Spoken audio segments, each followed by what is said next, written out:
Chapter 829. It wasn't that he didn't like the Buzhou divine clan, but Taoist Buzhou had just been born and didn't know anything. He was still fumbling around, so how could he teach others? However, before Taoist Buzhou could refuse, Great Emperor Ziwei reprimanded him. "Child, you are so ignorant. Your uncle master is giving you a great opportunity. Hurry up and thank him." What great opportunity? The Buzhou divine clan was born with part of the legacy of Mount Buzhou. They had the remaining luck and merit of Mount Buzhou, which was what Taoist Buzhou needed to achieve Tao. Now, the Buzhou divine clan had been recognized by heaven and earth and had become a part of the three realms. Outsiders couldn't kill them for no reason. Otherwise, they would attract the revenge of Pengu.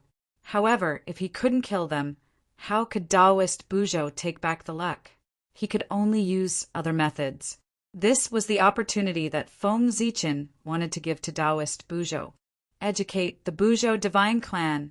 If Taoist Buzhou could complete the task of educating the Buzhou divine clan, then the legacy of Mount Buzhou that he lacked would naturally return to him. He could even gain a lot of merit because of this. Taoist Buzhou was born divine. At first, he might not have understood the deeper meaning of Feng Zichen's actions.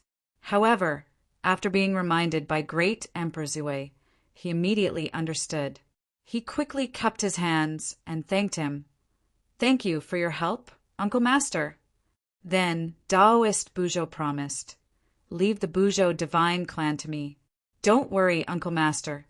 I won't let them suffer." Seeing this, Feng Zichen nodded and said with a smile, "You and the Buzhou divine clan are of the same origin. I am indeed relieved to leave them to you. Moreover, you are Taoist Ziwei's disciple. In this vast, untainted world, his name is much more useful than mine. With his protection, as long as you don't go overboard, no one will dare to find trouble with you, even if you want to in the three realms." After being teased by Feng Zichen, Taoist Buzhou quickly said, "You must be joking, Uncle Master. How can I be a bully?" Although he said that, Taoist Buzhou was still shocked by Feng Zichen's words. As a newborn, he instinctively knew that his master was very strong. However, he didn't know how strong his master was. The so-called Heavenly Tao's inheritance stopped at the Taoist priests, which meant that the Tao's inheritance could only reach the level of the Daluo, Taoist priest's Taoist. Taoist Buzhou's the Taoist Tao and the primordial Daluo. The newly born innate gods weren't aware of it as they didn't have it in their heritage and had no use for it. In the eyes of Taoist Buzhou, who was just a Tai Jinxian, the primordial Taoist priests were already unattainable figures. He felt that his master should be the Daluo Taoist priests, and he should be one of the best. However, at this moment, with Feng Zichen's words and what Taoist Buzhou saw just now, a doubt lingered in his heart. Was his master really just the Daluo Taoist priests? It was not written in the inheritance that the Daluo Taoist priests had the power to fight against the heavenly Tao. Thinking of the scene of his master facing the heavenly Tao alone just now, Taoist Buzhou couldn't help but be fascinated. Moreover, Martial Uncle had just said that Master's reputation was very great, enough to protect him without any scruples. What did this mean? It meant that his master was very strong and was a figure at the top of this world. Otherwise, how could he be so strong? This world was much more mysterious than he had imagined. Taoist Buzhou thought silently as he looked at the terrifying figures beside him who he couldn't see through, but were like the incarnations of the great Tao. Were these people really the Daluo Taoist priests? Or was the Daluo Taoist priests really that strong? Just as Taoist Buzhou was imagining things, Great Emperor Ziwei spoke. "Fellow Taoist Gaochen, don't talk nonsense. In terms of reputation, how can I be compared to you? Let me ask all the fellow Taoists present who would dare to provoke you. Your reputation is great. Even the Tao ancestor would frown when he heard your name. I'm not that capable." With that, Great Emperor Ziwei reminded Taoist Buzhou, "Buzhou, remember this Uncle Master Gaochen in front of you. You must visit him often in the future so that you can get familiar with him. In this way, if you encounter any trouble that you can't solve in the future, just mention his name. I guarantee that it'll be more useful than my name. This was not a joke. Great Emperor Zue only had great merit, a noble status, and unfathomable strength. However, in terms of reputation, his reputation was indeed not as good as Feng Zichen's. To be precise, Feng Zichen's reputation was unparalleled in the Eldritch world. This was not a boast, but a real battle. In the Eldritch world, there was no one else with a battle record as glorious as Feng Zichen's. Before he attained the Tao, he dared to fight with the Eastern Emperor Tai. After attaining the Tao, he was even more impressive. He had fought with the saints several times, and he did not suffer any losses each time. Instead, he made the saints embarrassed. Everyone knew that Feng Zichen was the most ferocious person in the Eldritch world. He was known as the first face-slapping saint in the Eldritch world. Indeed, no one with great magical powers dared to provoke such a person. When facing the saints, they dared to fight at the slightest disagreement, not to mention them. Even if they were beaten to death, they would be unlucky. No one dared to take revenge for them. The two's business flattery directly confused Taoist Buzhou. Seeing how exaggerated they were, he did not know whether to believe them or not. However, Taoist Buzhou secretly glanced at the expressions of the surrounding great magical powers. After hearing his master's words, they all showed a deep expression of agreement. He could not help but believe his master's words. It seemed that the truth was so exaggerated. His uncle master was not an ordinary person. Like his master, he was a top figure in the world. Poor Taoist Buzhou. He had just been born. Before he understood the situation of the three realms and the experts in the three realms, he was dragged here by his unreliable master to watch a big show. When he met people, he did not introduce himself. He just pointed at them and called them seniors, uncle masters, and uncle masters. He did not say anything about their origins and strength. This confused Taoist Buzhou. At this moment, he really did not know the origins of the people in front of him. If he knew, he would probably be shocked. The people in front of Taoist Buzhou were more than just the top existences in the world. It could be said that more than 90% of the experts in the old, untainted land were gathered here. This gathering could be said to be the most complete gathering of the experts in the untainted land. It would be difficult for such a grand occasion to happen again. As soon as Taoist Buzhou was born, he saw such a scene. It could be said that it was also an opportunity. Unfortunately, the current him was still muddle-headed. He had no idea what kind of existences he was facing. After exchanging compliments with Feng Zichen, Great Emperor Ziwei seemed to have thought of something. He reminded Taoist Buzhou, not only your Uncle Master Gaochen, but also your other Uncle Masters. You should also get close to them. They are all the top existences in the world. They are immortal saints and the rulers of the untainted land. If you have a good relationship with them, you can really do whatever you want in the untainted land. As he spoke, Great Emperor Ziwei pushed Taoist Buzhou and asked him to bow to the three pure ones. Taoist Buzhou was very obedient. He did whatever Great Emperor Ziwei asked him to do. He quickly bowed to the three pure ones. To be honest, the three pure ones did not want to accept Taoist Buzhou's bow at all. This was because they knew that if they accepted this bow, they would not be able to refuse Taoist Buzhou if he came to them for help in the future. Unfortunately, in front of so many people, the three pure ones could not bring themselves to refuse Taoist Buzhou's bow. They could only accept it. Seeing these two people speaking one after another and roasting them on the fire, the three pure ones could not help but feel a little unhappy. Therefore, they heard Heavenly Lord of Yuanshi say, in a strange tone, "Martial Nephew Buzhou, your master is right. If you run into trouble, you can use your martial Uncle Gaochen's name. It's definitely useful. It's much more useful than our names." After Heavenly Lord of Yuanshi finished speaking, without waiting for Taoist Buzhou to reply, Feng Zichen also said in a strange tone, "Haha, Saint Yuqing is really good at joking. If my name is really so useful, then some people would not have repeatedly targeted the human clan." As soon as he said this, Heavenly Lord of Yuanshi's expression changed. He pointed at Feng Zichen and was so angry that he could not speak. Yu, on the side, seeing that the atmosphere was getting more and more tense, someone did not want to get involved. He quickly said, "Fellow Taoists, this matter is over. I should also take my leave." After saying this, that person directly tore open the space and left. And this person's departure seemed to have activated a certain signal. After a while, several people took their leave. Soon, more than half of the people present had left. And with the departure of the crowd, the situation that was getting more and more tense was also diluted. Worried that if he continued to stay here, he would give great Emperor Ziwei an opportunity to take advantage of him, the Heavenly Lord of Yuanshi snorted coldly and left with Saint Taiqing and Saint Shangqing. After the three pure ones left, almost everyone present left in an instant. Then Goddess Niwa wanted to protect Fuxi, so she also took her leave. Goddess Hutu was anxious to check the situation in the underworld, so she also returned to the underworld. In a short while, only Feng Zichen and Great Emperor Ziwei's forces were left.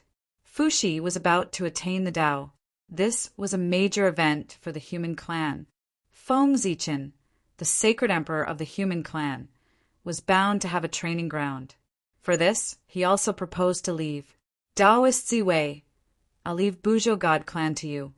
I still have something to do, so I'll take my leave first." With that, Feng Zichen directly left with Shino and Shenyuan.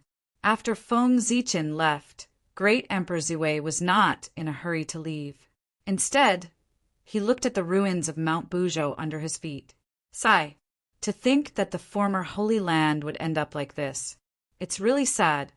Looking at the ruins of Mount Buzhou that were filled with murderous aura, resentment, and destructive power, Great Emperor Ziwei couldn't help but shake his head.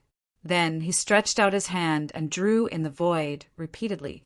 Endless starlight was drawn from the boundless starry sky, forming an innate Four Spirits formation that sealed the ruins of Mount Buzhou. Rumble. The moment the innate Four Spirits formation was formed, endless power of earth, fire, water, and wind surged. The entire void began to close, sealing the ruins of Mount Buzhou and gradually disappearing. In this place, the chi of the chaotic demon god and the power of Pangu collided and conflicted with each other, producing a large amount of destructive power. If ordinary Daluo Taoist priests came here, they would probably die here if they were careless. In order to prevent future generations from accidentally entering this place without knowing the danger, and also to prevent the incident of the Yuan clan from happening again, Great Emperor Ziwei decided to seal the ruins of Mount Buzhou and not let this place appear in the world. At the same time, Great Emperor Ziwei had another purpose for sealing this place with the innate Four Spirits formation. He was trying to convert the power of the Four Spirits through this formation, and then use the power of earth, fire, water, and wind to continuously baptize this place and slowly refine the power of the chaotic demon god here, returning it to chaos and restoring Mount Buzhou to its former glory. Although the power of the chaotic demon god was strong, its power came from chaos after all. Great Emperor Ziwei used the power of earth, fire, water, and wind to create chaos, using chaos to break chaos. Sooner or later, he would be able to refine it all. It was just that this would take a long time, so he had to wait slowly. However, there was no hurry. At Great Emperor Ziwei's level, time had lost its meaning. He could wait slowly. Let's go. After doing all this, Great Emperor Ziwei called out to Taoist Buzhou and prepared to leave with him and the Buzhou Celestial Clan. As for why he brought the Buzhou Celestial Clan along, firstly, it was because Taoist Buzhou had promised Feng Zichen to teach the Buzhou Celestial Clan, so he naturally had to bring them along. Secondly, it was because there was a small Mount Buzhou in the boundless starry sky. There was no other place more suitable for the Buzhou Celestial Clan to live. After this, the primordial world fell into peace again. Oh, it wasn't exactly peaceful. It was just that the big shots had stopped fighting. However, as time passed, more and more living beings were born in the three realms. There were innate god fiends, innate life forms, and even a few innate spiritual treasures. The evolution of countless living beings brought a lot of vitality to the three realms. After 5,000 years, the top-tier innate god fiend favored by the saints was finally born. On Mount Yujing, the supreme divine fetus suddenly burst with dazzling immortal light. Then, like a blooming lotus, it slowly bloomed. Not long after, the divine fetus transformed into a 12th grade immortal lotus. Its petals were engraved with immortal Tao imprints, emitting dazzling immortal light. As the immortal lotus bloomed, a surge of innate Taoist rhymes suddenly spread, creating a boundless vision. Looking at its aura, it wasn't hard to tell that it was a superior grade innate spiritual treasure. In the center of the immortal lotus, on the lotus platform, sat a young Taoist. He was dressed in white and had a handsome face. His entire body was enveloped in immortal light, and countless immortal shadows appeared behind him. This was the divine fetus of Mount Yujing, a natural-born immortal lord. His name was Boom Boom Boom. The will of heaven descended and turned into a majestic voice. Yujing! The innate god fiend born from Mount Yujing was called Yujing.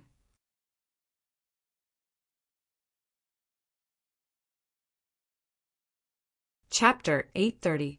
Since he was born with the destiny of the celestial way, Yu Jing's fortune naturally exceeded that of the Khanate god fiends. After he was born, the purple clouds on Mount Yujing suddenly trembled and condensed into a ball. They turned into a celestial talisman and landed in his hand.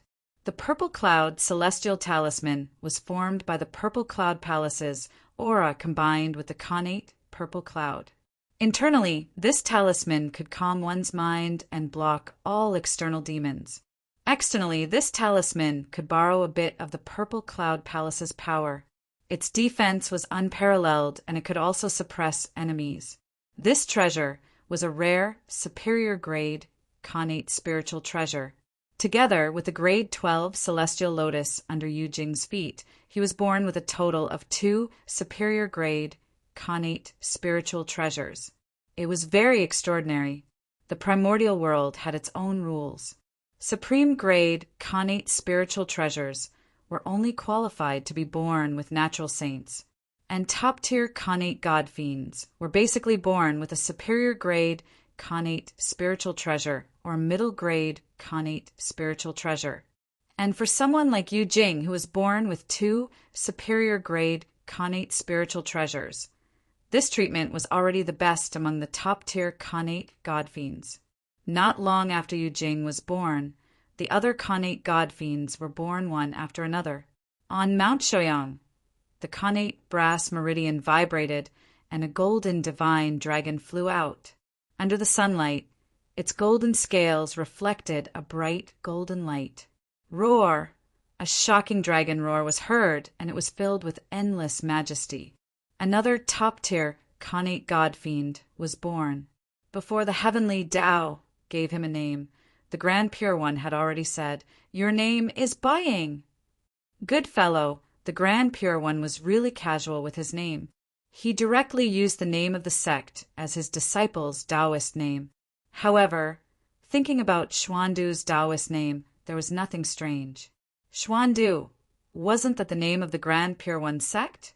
Perhaps the next time the Grand Pure One took in a disciple, his name might be Tusita. The divine dragon, Buying, circled in the air for a while before transforming into a golden armored god. He held a brass bell in his hand and came in front of the Grand Pure One. He bowed and said, "Disciple Buying greets master." The golden armor on Buying's body was formed from the Khanate brass essence. It was a middle-grade Khanate spiritual treasure. As for the brass bell in his hand, it was formed from the quintessence of the natural brass, and it was a rare high-grade natural spirit treasure. These two magic treasures were born with Baying, and they were his Taoist name, connate spiritual treasures, with a superior grade connate numinous treasure and a medial grade connate numinous treasure. This was the treatment of a pinnacle connate god fiend. Although it was not as good as Yu Jing, it not far off Xuandu.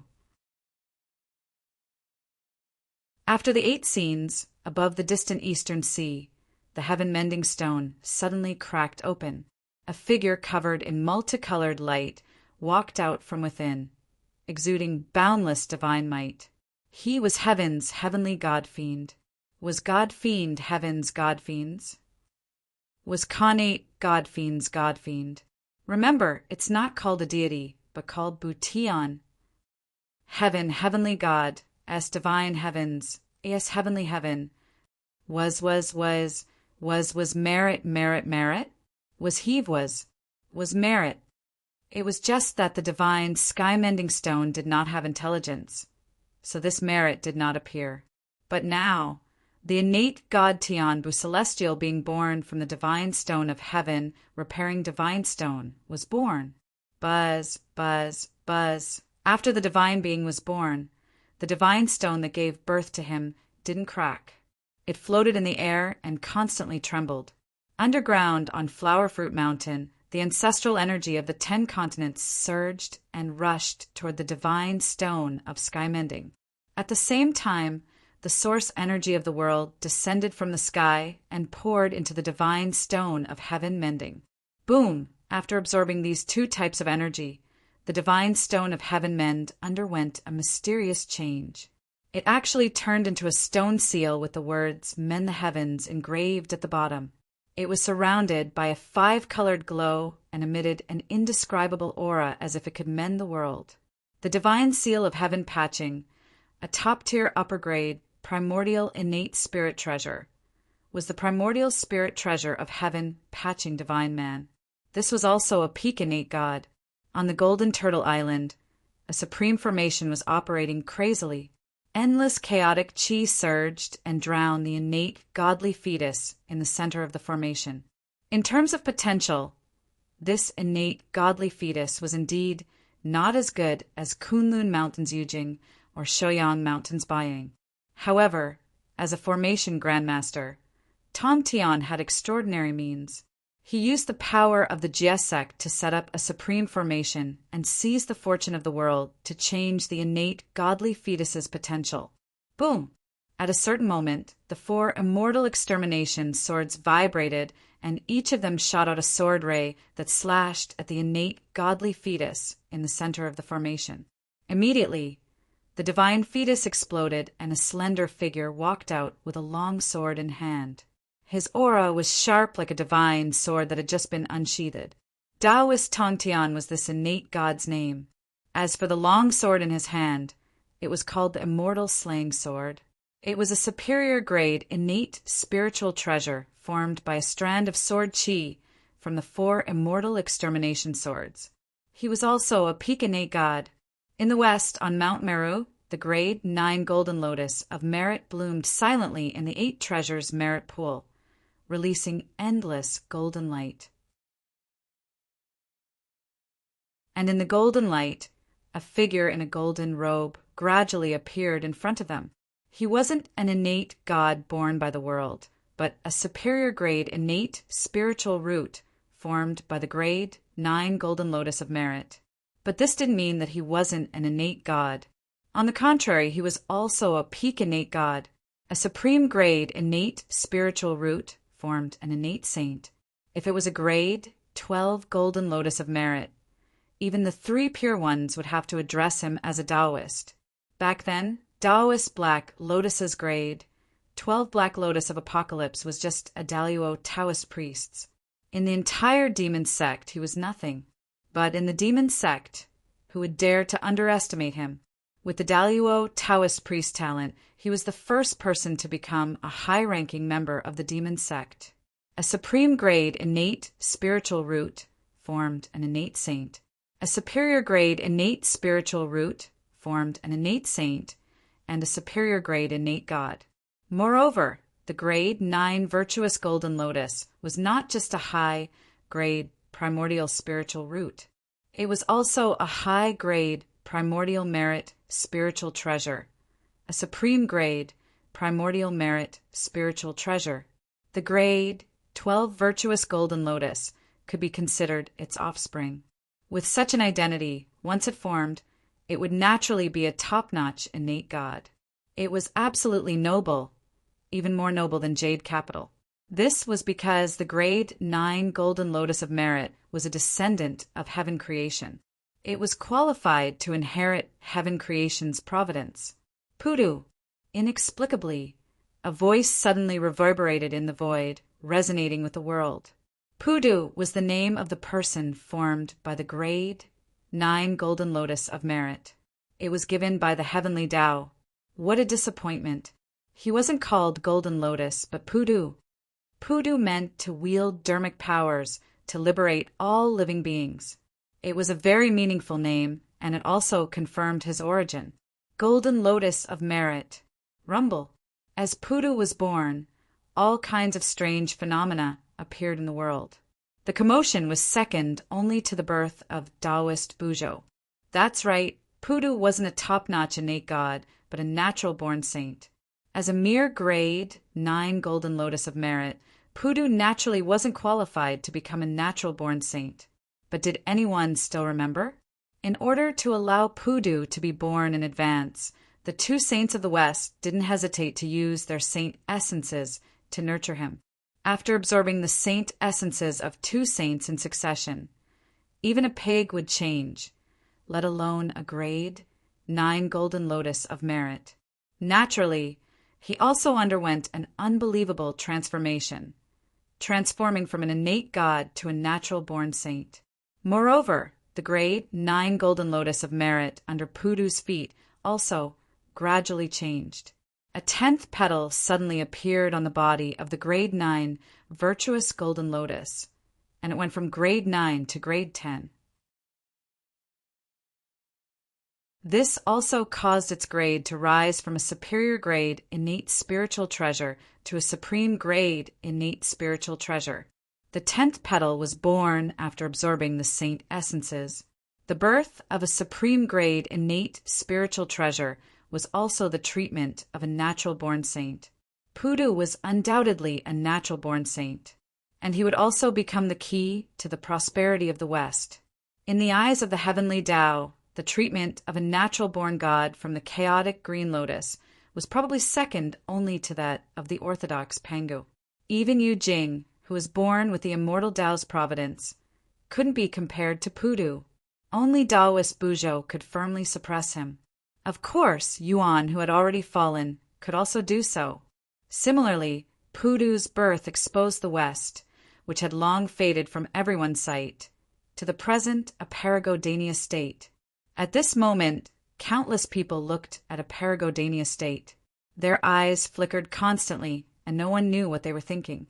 In the North Continent, in front of Eastern Emperor Tai, 9 small suns gradually merged into one, forming a huge sun. Then the sun began to shrink, and a 3-legged golden crow was born from it. This was the first golden crow of the 3 realms era. Its name was Juyang, and it was also a top-notch natural-born god. It was accompanied by a superior grade innate spiritual treasure, the 9 Yang banner. At the same time, in the 6 paths of reincarnation, in the shaman Tao, Pango's heart emerged, and a Khanate grand shaman named Song was born. His aptitude wasn't inferior to any top-notch natural-born god, but he didn't have a natural-born spiritual treasure. Apart from the 12 ancestral shamans, even Ho-I, Xingtian, and the others didn't have a natural-born spiritual treasure. They didn't need one either. Their bodies were their most powerful weapons. The surface was lively, but the underground wasn't peaceful either. In the nether realm, in front of the Fengdu ghost emperor, the Khanate godly fetus that he valued so much finally split open, and a top-notch natural-born god named Tongyu was born. Tongyu was born with the imperial seal. At the moment of his birth, 9 streams of Khanate ghost chi took the shape of a dragon and circled behind him. This was a Khanate ghost emperor who would lead the ghost Tao to prosperity. The divine seal he carried was called Tongyu seal, and it was also a rare superior grade, natural-born spiritual treasure. Both the nether realm and the human realm had natural-born gods. But strangely, no natural-born life forms were born in the celestial realm, which was the center of power in the three realms. Where did the origin that surged to the celestial realm go? Answer: it was used to repair the celestial realm. Don't forget that although the celestial realm had 36 layers, it was still in a broken state. The battle between the ancient liches and demons had caused too much damage to the celestial realm, and the damage had yet to be repaired. When the origin of the chaos demon god surged, the leaders of the celestial realm had a discussion. They felt that it was enough for the three realms to have the human realm and the nether realm to nurture life forms. There was no need for them to meddle in the celestial realm. Therefore, they unanimously decided to use the origin of the chaos demon god to repair the celestial realm, and there was no need to create any life forms. Did the celestial realm need life forms? No need. The celestial realm's special status meant that it would never lack life forms. In any case, some life forms would ascend to the celestial realm in the future. The scene returned to the central divine province. Under the world tree, one of the 9 human geniuses had successfully defied the Khanate and cultivated the body of a natural-born god. And at the critical moment of his transformation, the world tree sensed it and gave him a world tree seed. Because of the world tree seed, the human genius had received an unimaginable transformation. After his transformation, he was also a top-notch natural-born god. And in his divine sea, an innate divine fetus was constantly spitting out energy. It was nurturing his lifelong spiritual treasure. As for its specific grade, it would depend on how the human genius nurtured it. This divine fetus was formed from the world tree seed. It was extremely malleable and had the potential to become a supreme grade, Khanate spiritual treasure. In other words, as long as the human genius nurtured it well, he might be able to obtain a supreme grade, Khanate spiritual treasure in the future. The human genius was called Hao, and he was from the ancient Yoyu clan of the human race. Hao had successfully defied the Khanate and become a top-notch natural-born god. This was a joyous occasion for the human race, and it should be celebrated. He might even be received by Feng Zichen. But at this moment, Feng Zichen clearly didn't have the time to care about him. Something important was happening that would affect the future of the human race. Fuxi had reached a critical moment in his ascension. His origin Tao fruit was about to be perfected. Rumble. The imperial court of human Tao blossomed with dazzling light. Countless runes emerged and transformed into 10 Khanate Tao diagrams that rose into the air. They folded together and formed a grand Tao diagram that slowly unfurled. The Chaos Formation. Feng Zichen activated the Chaos Formation not to meet the enemy, but to absorb chaos chi from the outer chaos, so that he could convert it into the purest Khanate essence for Fuxi to absorb and perfect his origin Tao fruit. As the Chaos Array activated, an inexplicable force ignored the existence of time and space and absorbed endless chaos energy from the outer realm. Then it was transformed by the Chaos Array into innate source energy that surged toward Fuxi. On the other side, Her Majesty Nuwa activated the cauldron of heaven and earth with all her might. It transformed into a vast Qianquan realm that constantly absorbed chaos chi from the outer chaos and converted it into Qianquan essence for Fuxi to absorb. With the help of the 2 great experts, in less than 10,000 years, Fuxi had accumulated enough origin energy to completely condense the illusory primordial Tao fruit and polish it to perfection. Rumble. A mysterious force spread out, causing the world to tremble and the laws to wail in submission. Chapter 831. Buzz, buzz, buzz. 8 types of Khanate essence chi appeared between heaven and earth. Heaven, earth, wind, thunder, earth, fire, mountain, and lake. They intertwined with each other and gradually formed a huge connate 8 trigrams suspended in the sky. Everyone could see it clearly when they looked up. Heaven and earth were fixed, mountain and lake were connected, thunder and wind were weak, and water and fire were incompatible. The 8 trigrams were wrong. Those who counted would go smoothly, and those who knew would go against it. The 8 trigrams appeared between heaven and earth.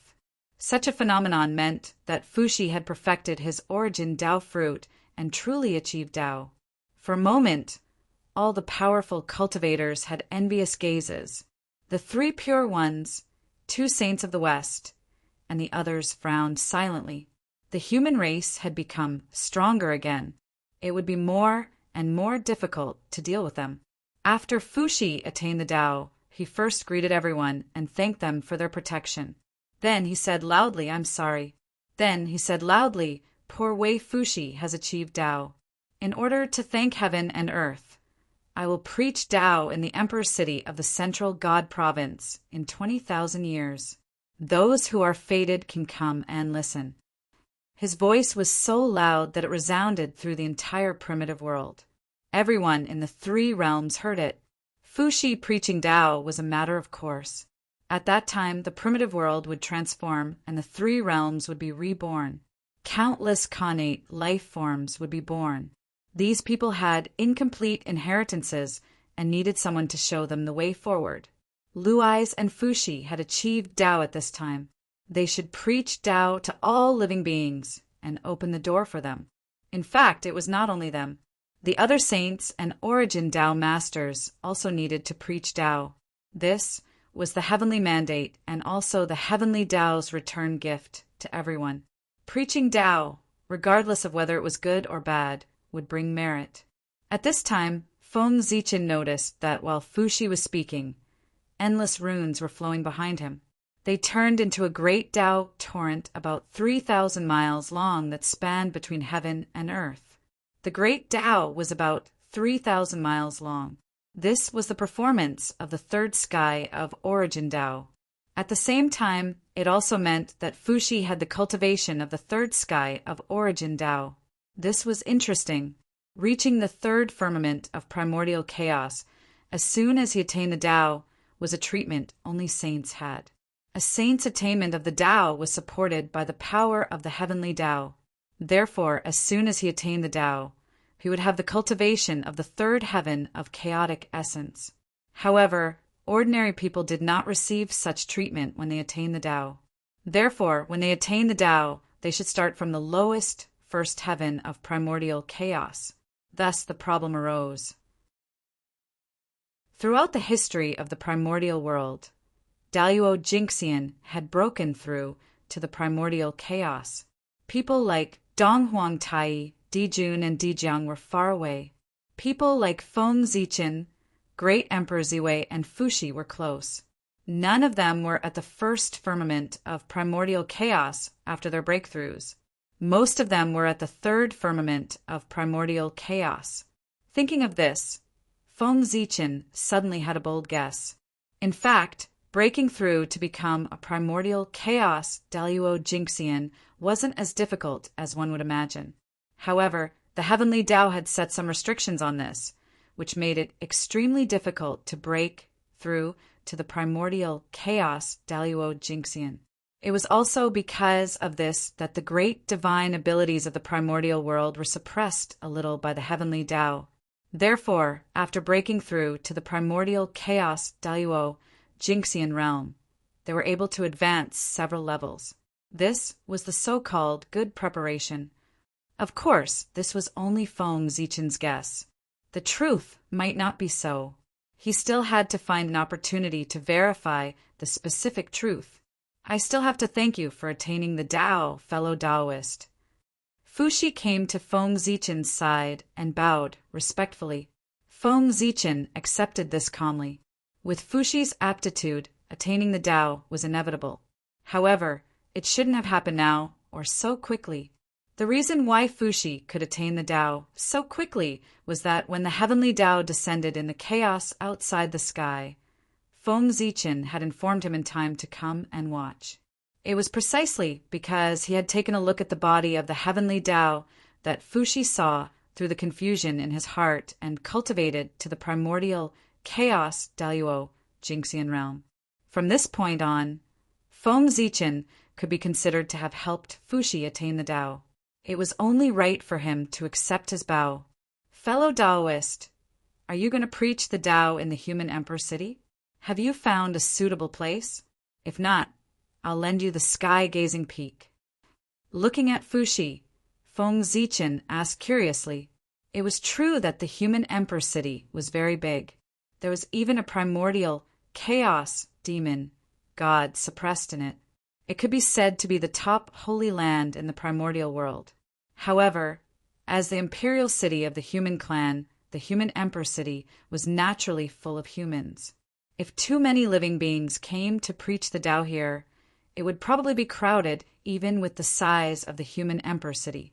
Even if it wasn't crowded, there would still be many inconveniences. Therefore, Feng Zichen suggested that Fuxi change the location, which was the sky-gazing peak not far from the human emperor city. Hearing Feng Zichen's words, Fuxi also felt that it was inappropriate. However, he had no choice. The reason why he chose to preach the Tao in the human emperor city was very simple. It was because he didn't have a Tao field in the lower realm. Didn't it sound very funny? The dignified primordial emperor Fuxi actually didn't have a Tao field. However, this was true. Not only him, but the 3 sovereigns and 5 emperors also didn't have a Tao field in the human realm. In other words, the territory of the human clan was their Tao field. As long as there were humans, it was their training ground. Since there was no Tao field, Fuxi chose to preach the Tao at the human emperor city based on the principle of proximity. The sky-gazing peak is indeed not bad. However, that's your Tao field. If you lend it to the poor way, what will happen when it's your turn to preach the Tao? Fuxi was tempted by Feng Zichen's suggestion, but he also had his concerns. The sky-gazing peak was Feng Zichen's Tao field. It wasn't easy for him to use it. What was the sky-gazing peak? It was the Ziwei mountain in Zichen's grotto heaven in the past. It was also Mount Buzhou in the mini-desolate realm. When the mini-desolate realm fused with the desolate land fragment, this mountain also fused with the desolate land. It also gained a lot of fortune and became the ancestral bloodline of the central divine prefecture. In other words, this mountain was the #1 divine mountain in the central divine prefecture. In the mini-desolate realm, it wasn't a problem to call this mountain Mount Buzhou. However, in the desolate land, it was a little inappropriate to call it this name. Therefore, Feng Zichen thought about it and renamed it Sky-Gazing Peak. It was derived from the fact that one could see the sky by raising their heads. The Sky-Gazing Peak, the #1 mountain in the central divine prefecture, was extraordinary. Hey, fellow Taoist Fuxi, you don't have to worry. If I preach, there are many places to choose. You can preach on the Gauchan planet, in the imperial court of human Tao, and under the world tree. Knowing Fuxi's concerns, Feng Zichen said casually, I, Feng Zichen, have countless properties in the desolate land. I'm not afraid of not finding a place to preach. Then we'll do as you say. Since Feng Zichen said so, Fuxi didn't hesitate and agreed directly. As for changing the location of the preaching from the Emperor City to the Sky-Gazing Peak, it seemed like a child's play, but it wasn't a big problem. How could the location of the preaching be changed? Of course not. However, the Emperor City was built at the foot of the Sky-Gazing Peak. It wasn't a problem to say that the two were the same place. After bidding farewell to Feng Zichen and chatting with Nuo for a while, Fuxi left and went to the Sky-Gazing Peak. Although there was still some time before the preaching, he still had to make some arrangements in advance. For example, he set up obstacles for the preaching to eliminate some of the people who were lacking in morals. With Fuxi's attainment of the Tao, the laws between heaven and earth became more active, and the spiritual qi in the heavens and earth became richer than before. For a time, the birth rate of connate life forms, which originally needed a long time to be born, increased by more than 100 times. In just 100 years, a large number of connate life forms were born in the three realms. Just like that, another 2,000 years passed. In these 2,000 years, nothing major happened in the three realms. Now that heaven and earth had just been promoted, the laws were abnormally active. It was the best time to cultivate, and it was easier to get close to the connate Tao. Everyone was busy cultivating, so how could they have time to come out and cause trouble? Because of this, the three realms had been unusually calm recently, and it looked like a peaceful world. The 8,000 years of the three realms Yuan calendar. It was less than 2,000 years since the heavenly tribulation saint, the great emperor of the South Pole, preached the Tao in the divine firmament palace. Therefore, the life forms that were farther away from the divine firmament nine heavens had already begun their journey. The three realms was very big. Although it was not as big as the primeval age, it was definitely bigger than the primeval age. Even the Daluo Taoist priests would have to fly around the three realms for at least 8,000 years if he wanted to fly around by himself without using his spatial divine ability. Under such circumstances, the distance between the mortal realm and the heavenly realm would not be small. It was estimated that even a golden immortal cultivator might not be able to reach the heavenly realm from the mortal realm if he flew at full speed for 1,000 years. And this was only the distance between the heavenly realm and the mortal realm. One had to know that the world tree was constantly growing. As it grew, the distance between the heavenly realm and the mortal realm would definitely increase, until the life forms below the Tai Jinxian would not be able to reach the heavenly realm. This was a digression. It would take many tens of thousands of years for this to happen. The life forms that went from the mortal realm to the divine firmament nine heavens to listen to the Tao were of all realms. There were Tai Jinxian, golden immortals, mystic immortals, and even celestial immortals. However, although many people went, there were only a few who were truly qualified to enter the divine firmament palace. When Tao ancestor Hongjun preached in the divine firmament palace, there were only 3,000 people who were fated to attend. Therefore, the number of people who were fated to attend Lei Zhe's Tao preaching would not exceed this number. 3,000 was the limit. Lei Zhe had set up 3 obstacles at the border between the heavenly realm and the mortal realm. Only the Tai Jinxian and the best among the golden immortals could pass through them. Those ordinary golden immortals and life forms below the golden immortal realm could not even enter the heavenly realm, let alone the divine firmament palace.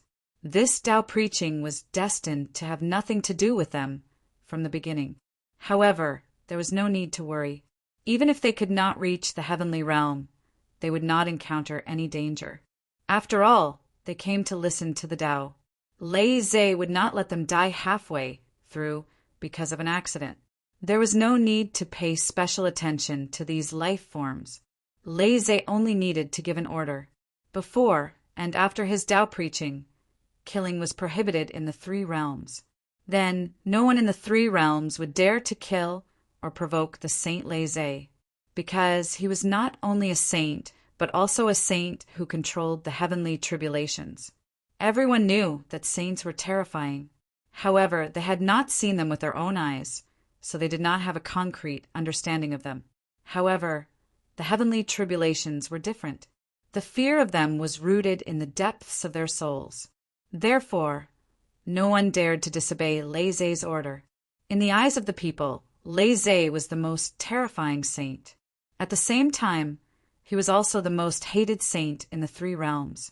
The 3 calamities, 9 tribulations, and 12 tribulations had cut off countless immortal paths. Who would not hate Lei Zhe? Unfortunately, it was useless. Not only would their hatred of Lei Zhe not affect him, it would even become one of his sources of power, making him even stronger. In the blink of an eye, more than 1,000 years had passed. The 3 realms had officially entered the 9,500th year of the 3 realms Yuan calendar. The time of Lei Zhe's Tao preaching was set to be the 10,000th year of the 3 realms Yuan calendar. In other words, it was less than 500 years before Lei Zhe's Tao preaching. At this time, many people had arrived outside the divine firmament palace. There were about 1,000 of them. More than 99% of them were Tai Tao lords. Only a dozen or so of them were golden immortals. There were basically no new living beings in the Tai Jinxian. However, among the few golden immortals, more than half were connate life forms born in the three realms. Come to think of it, this was normal. The three realms era had only begun for less than 10,000 years. In such a short time, the newborns could cultivate to the golden immortal realm. Their potential was already top-notch. As for Tai Tao lords, apart from those who were born with the cultivation of Tai Tao lords, most of them were Tao lords. As for the rest, even the top-notch connate god fiends were probably only at the perfected golden immortal realm. They were still a bit away from becoming Tao lords of Tai. As for the newborns, the heavenly Tao had told them about Lei Zhe's Tao preaching. Not long after they were born, Lei Zhe's voice naturally reverberated in their ears. These living beings were limited by the heavenly Tao's inheritance. Although they didn't know exactly how strong Lei Zhe was, they could tell that he was far stronger than them. Therefore, when they heard about Lei Zhe's preaching, they were tempted and came here after a lot of effort. First, they had to pass through the astral winds, then the lightning and fire. Then, they had to withstand the impact of the meteors. They thought that was the end, but they didn't expect there to be a lightning field beyond the ninth firmament, although this lightning field only targeted those with heavy karma, who wouldn't feel their scalp tingle when the heavenly tribulation lightning gathered densely together. In order to listen to Lei Zhe's Tao preaching, these living beings outside the divine firmament palace had suffered greatly. However, their experience was nothing compared to the 3,000 guests of the purple firmament palace back then. In order to listen to the Dea Lord's Tao preaching, they had risked their lives. What Luai's left behind was nothing compared to the chaos beyond the heavens. Outside the divine firmament palace, the 9 heavenly lords of the 9th firmament stood in a row in front of the main entrance. Although they didn't say anything, they stared coldly at the crowd. A faint Tao might spread from their bodies, bringing great pressure to the people who came to listen to the preaching. The atmosphere suddenly became oppressive.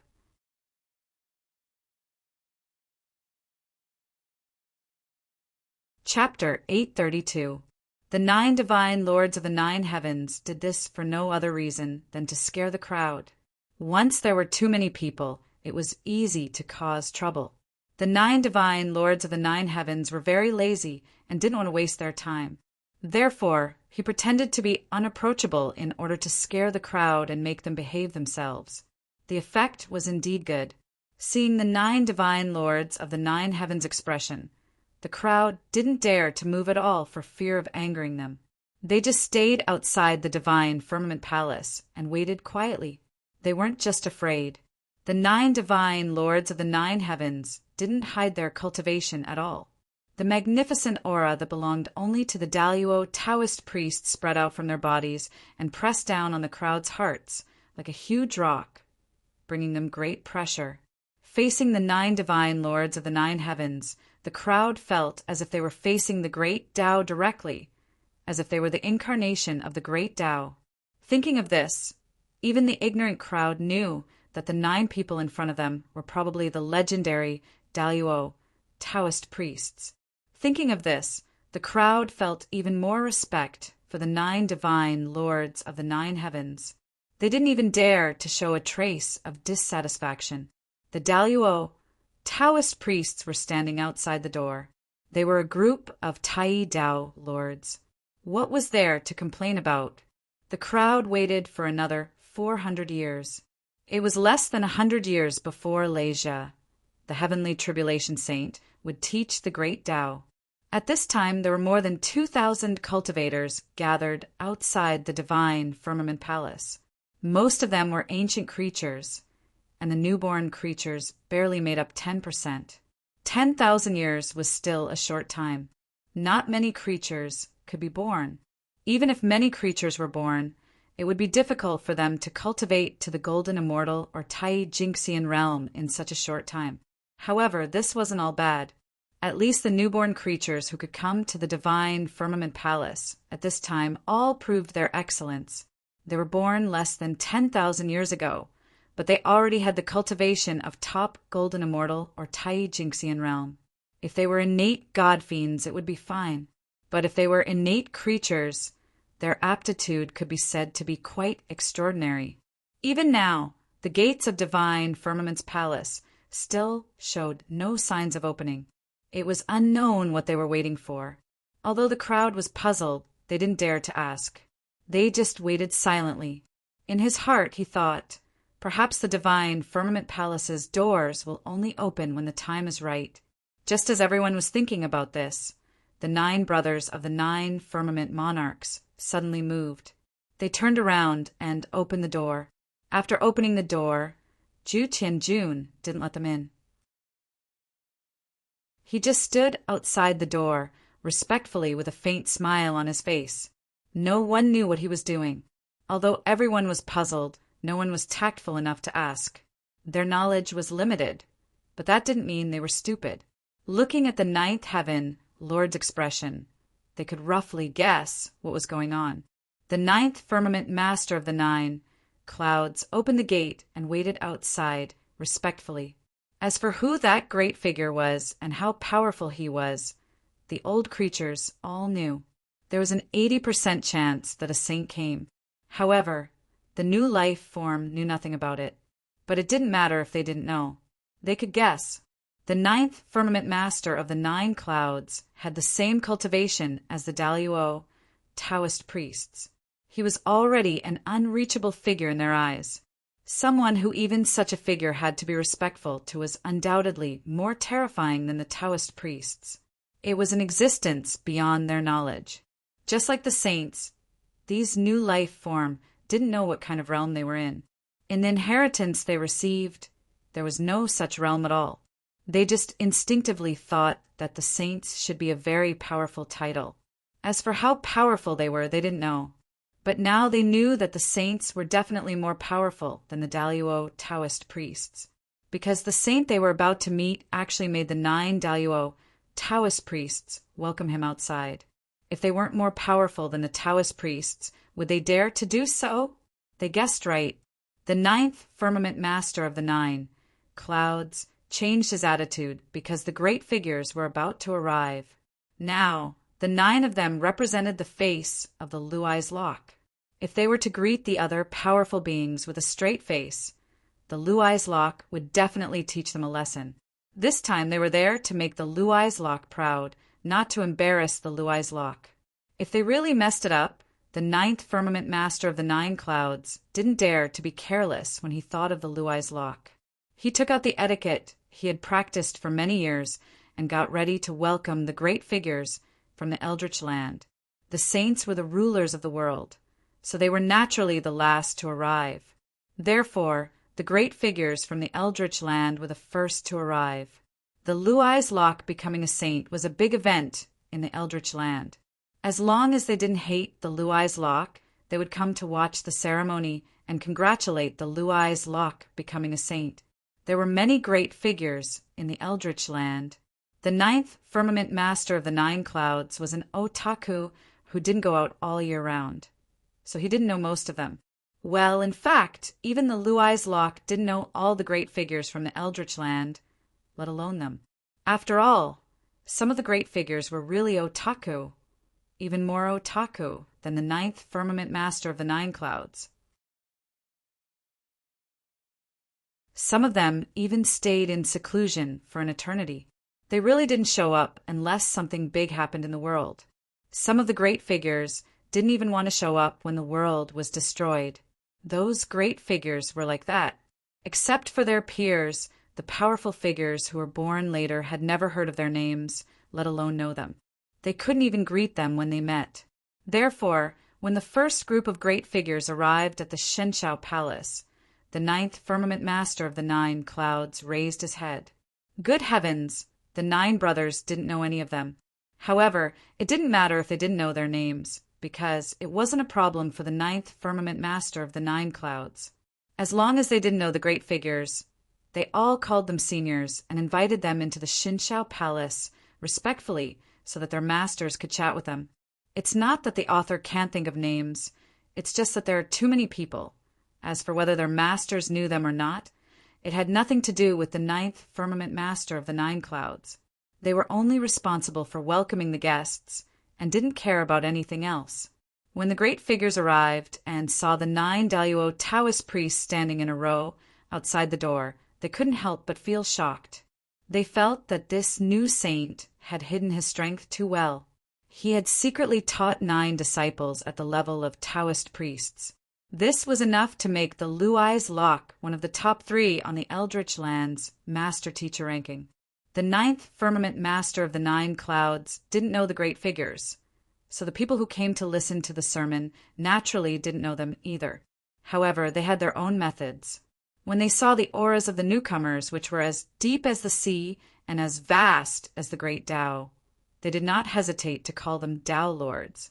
Those above the Daluo holy man, and even those below the saints, were all holy lords. There was nothing wrong with calling them that.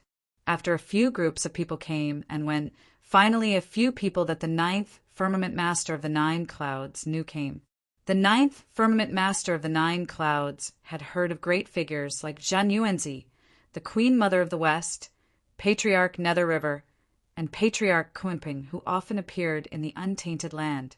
Not only the 9th firmament master of the 9 clouds, but also many of the creatures who came to listen to the sermon had heard of their legends. Seeing Zhan Yuanzi, the Queen Mother of the West, and the others come, the 9th firmament master of the 9 clouds finally changed the way he addressed them. He called them great immortals, supreme gods, Taoist mothers, or demon masters. In short, they were all well-mannered. After a few more years, most of the great adepts had arrived, and it was finally time for the finale contestants to take the stage. The first one to come was the Heavenly Emperor, who was the closest to this place. He and the Jade Lake Heavenly Empress were riding a 7-colored, auspicious cloud from the heavenly court. After the 2 of them arrived, before the 9th firmament master of the 9 clouds could speak, the people who came to listen to the sermon took the lead and bowed. "Greetings, Your Majesty and the Empress.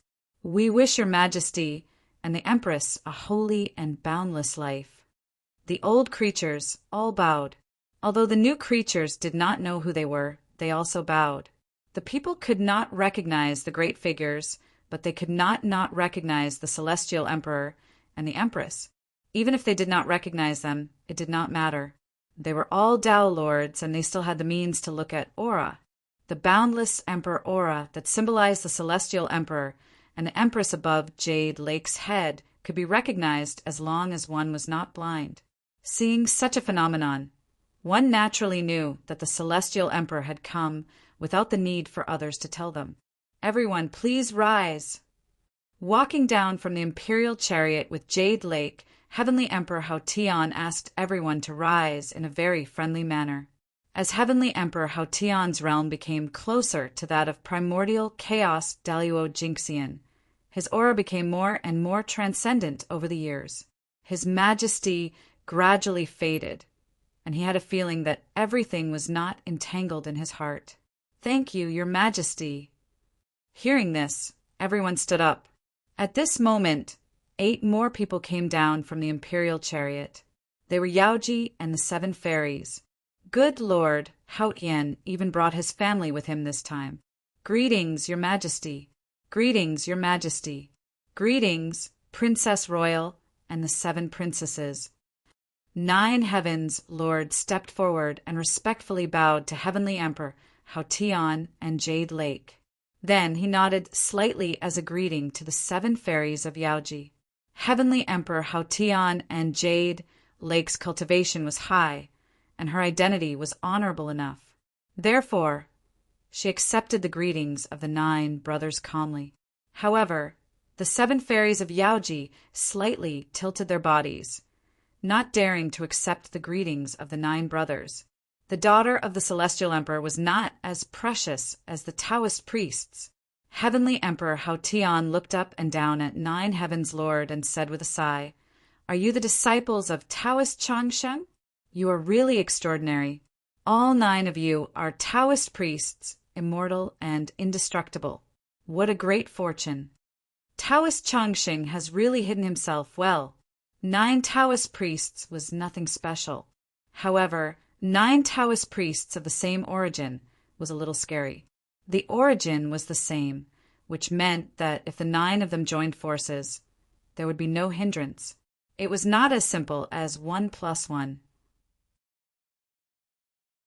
Just like in the ancient times, although the 12 ancestors of sorcerers were strong, they were not invincible individually. There were people who were on par with them, or even stronger. However, when the 12 ancestors of sorcerers joined forces, they were really invincible. Even Taoist ancestor Hong Jun would frown. The 9 brothers looked like the Daluo, Taoist priests. However, if they joined forces with the corresponding array, they could probably fight with the Great Medium. That was why Heavenly Emperor Hao Tian said that Luai's had hidden himself well. He had such disciples, but he still hid them and did not show them to the public. If he had not achieved Taoism and used them as a front, the public would not have known about it. Haha, Taoist brother Hao Tian, you must be joking. They are just 9 good-for-nothing disciples. They don't deserve your praise. Luai's walked out of the Purple Cloud Palace and shouted at Heavenly Emperor Hao Tian from afar. Hearing that, Heavenly Emperor Hao Tian and Yao Qi were speechless. If such disciples were not good enough, what kind of disciples were good enough? Did they have to be the top Great Medium? Looking at Lei Zhe's expression, although he said that he was a good-for-nothing, he could not hide the smug look on his face. This made Hao Tian and Yao Qi speechless. He was showing off his disciples, right? Okay, please come in, Taoist friends. Luai's did not care about their expressions and went forward to invite them into the divine Cloud Palace. With Heavenly Emperor Hao Tian and Yao Qi's status, if Luai's did not come out to welcome them, it would be impolite. Therefore, he walked out of the divine Cloud Palace to welcome them. However, Heavenly Emperor Hao Tian rejected Luai's good intentions and said, "Taoist Ziwei and Taoist Gaochen are not here yet. Poor Wei will wait for them here and go in with them." Hearing that, Luai's did not insist. He just stood with him and waited together. The ones who were coming next were all saints, and Luai's had to welcome them personally. He did not plan to run around, so he just waited here. After Heavenly Emperor Hao Tian, Saint Taiching came leisurely on the green ox. The green ox was formed by a wisp of connate, clear qi. It was a primitive mutant. Saint Taiching liked it very much and took it as his mount. Following the Grand Pure One, the green ox could be considered to have obtained quite a lot of benefits and cultivated to the zenith, heaven, golden, immortal realm. Yes, it was Daluo Jinxian, not Daluo Taoist priests. If it was really Daluo Taoist priests, he would not be a mount, not even a saint. How could the incarnation of the great Tao be a slave? This was blasphemy against the great Tao, and the blasphemer was destined to not have a good ending. Saints could force Daluo Taoist priests to do things for them, but they could not force Daluo Taoist priests to be slaves. That was it. Seeing Saint Taiching coming, Luai's hurried to welcome him with thunder, Lord of 9 heavens. The 7 fairies and Yaoji also followed behind them. Heavenly Emperor Hao Tian and Heavenly Emperor Hao Tian did not move. Heavenly Emperor Hao Tian and Empress Hao Tian were the Heavenly Emperor and Empress. They were more powerful than the saints in name. Only the saints would welcome them. How could they welcome the saints? If the saints were not satisfied, they could take the case to the heavenly Tao. Even the saints could not win. Greetings, Taoist brother Taiching. After greeting the Taiching saint, Luai's glanced at the 9 sky monarchs and said, "You guys come and greet the Taiching saint." Greetings, Saint Taiching. The 9 brothers were helpless. For the sake of their master, they had to pretend to be obedient children and bowed to Saint Taiching. At this moment, Luai's pretended to be helpless and said, "These are all inferior disciples." They are not good enough. Brother, please excuse us.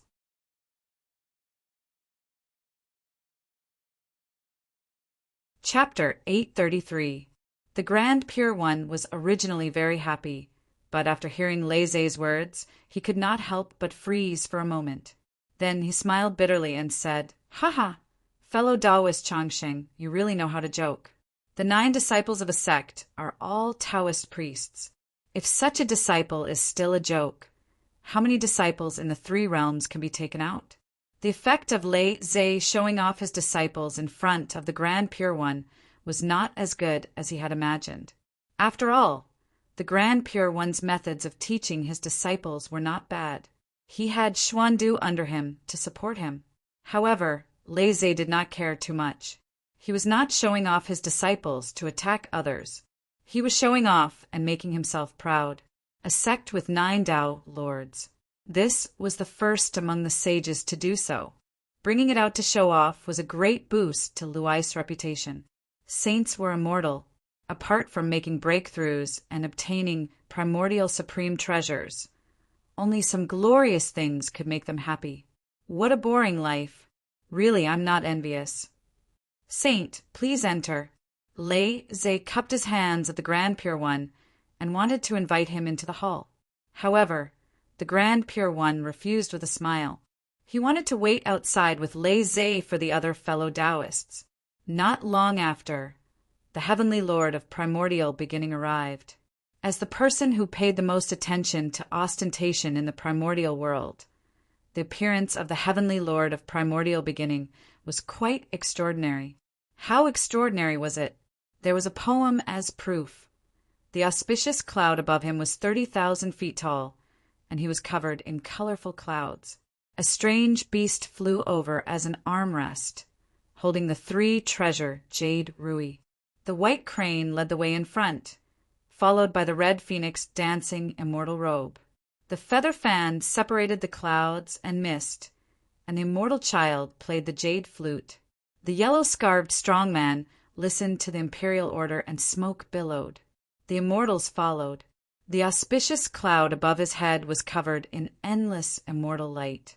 In front, there were white cranes and green phoenixes opening the way. Behind, there were red phoenixes dancing. There were immortal children on his left and right, and there were 9 dragons pulling the carriage under his feet. Good fellow, even the Tao ancestors' trip was not as grand as the Heavenly Lord of Primordial Beginnings. The 9 dragons' agar-wood carriage stopped, and the Heavenly Lord of Primordial Beginning walked out. An immortal crane flew over and landed under the Heavenly Lord's feet, turning into steps for him to walk down the carriage. Greetings, Saint of Primordial Beginning. When the audience saw the Primordial Lord of Heaven rushing over, they hurriedly bowed. The newborn creature was confused and did not know who the visitor was. However, seeing the grandeur of the visitor, he knew that the visitor was a top-notch big shot. Hence, he followed the old creature and bowed. Greetings, Yuan-Shi Saint. The new creatures were all stupefied. Didn't the inheritance say that the Taoist priests were the most powerful in this world? But were these people whose auras were as terrifying as the great Tao really Taoist priests? In that instant, the new creatures all knew that their understanding of this world was still too little. Forget about knowing many great figures, they hadn't even heard of them before. Thus, all of them decided in their hearts that they would definitely properly understand the history of the 3 dimensions once they returned. The 3 realms had just been reborn, so where did so many powerful figures come from? Could it be that there were even more ancient and unknown eras before the 3 realms? Their way of thinking was very good. Unfortunately, they who were born in the 3 dimensions were bound to be unable to understand the primeval times. Following the rebirth of the 3 realms, the primordial world had already become a thing of the past. That period of time had been sealed by the combined efforts of everyone. They had no choice, as there were too many dark histories. None of them wanted to ruin their heroic image, so they decided to work together to seal the primeval time's history. There were some people and some things that they only needed to know and protect themselves. There was no need for more people to understand. The people of the three realms only needed to know about the three realms. The primeval times were not something they could know.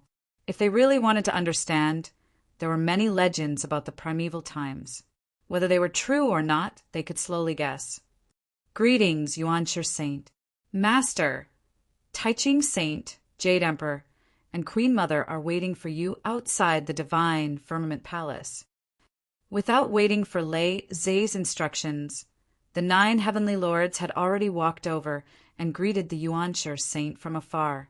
Master, you are the longevity Taoist disciples?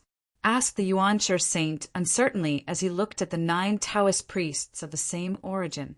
The leader of the 9 heavenly lords, the divine firmament heavenly lord, nodded and replied, Saint, my master is the southern extremity longevity, Tharch.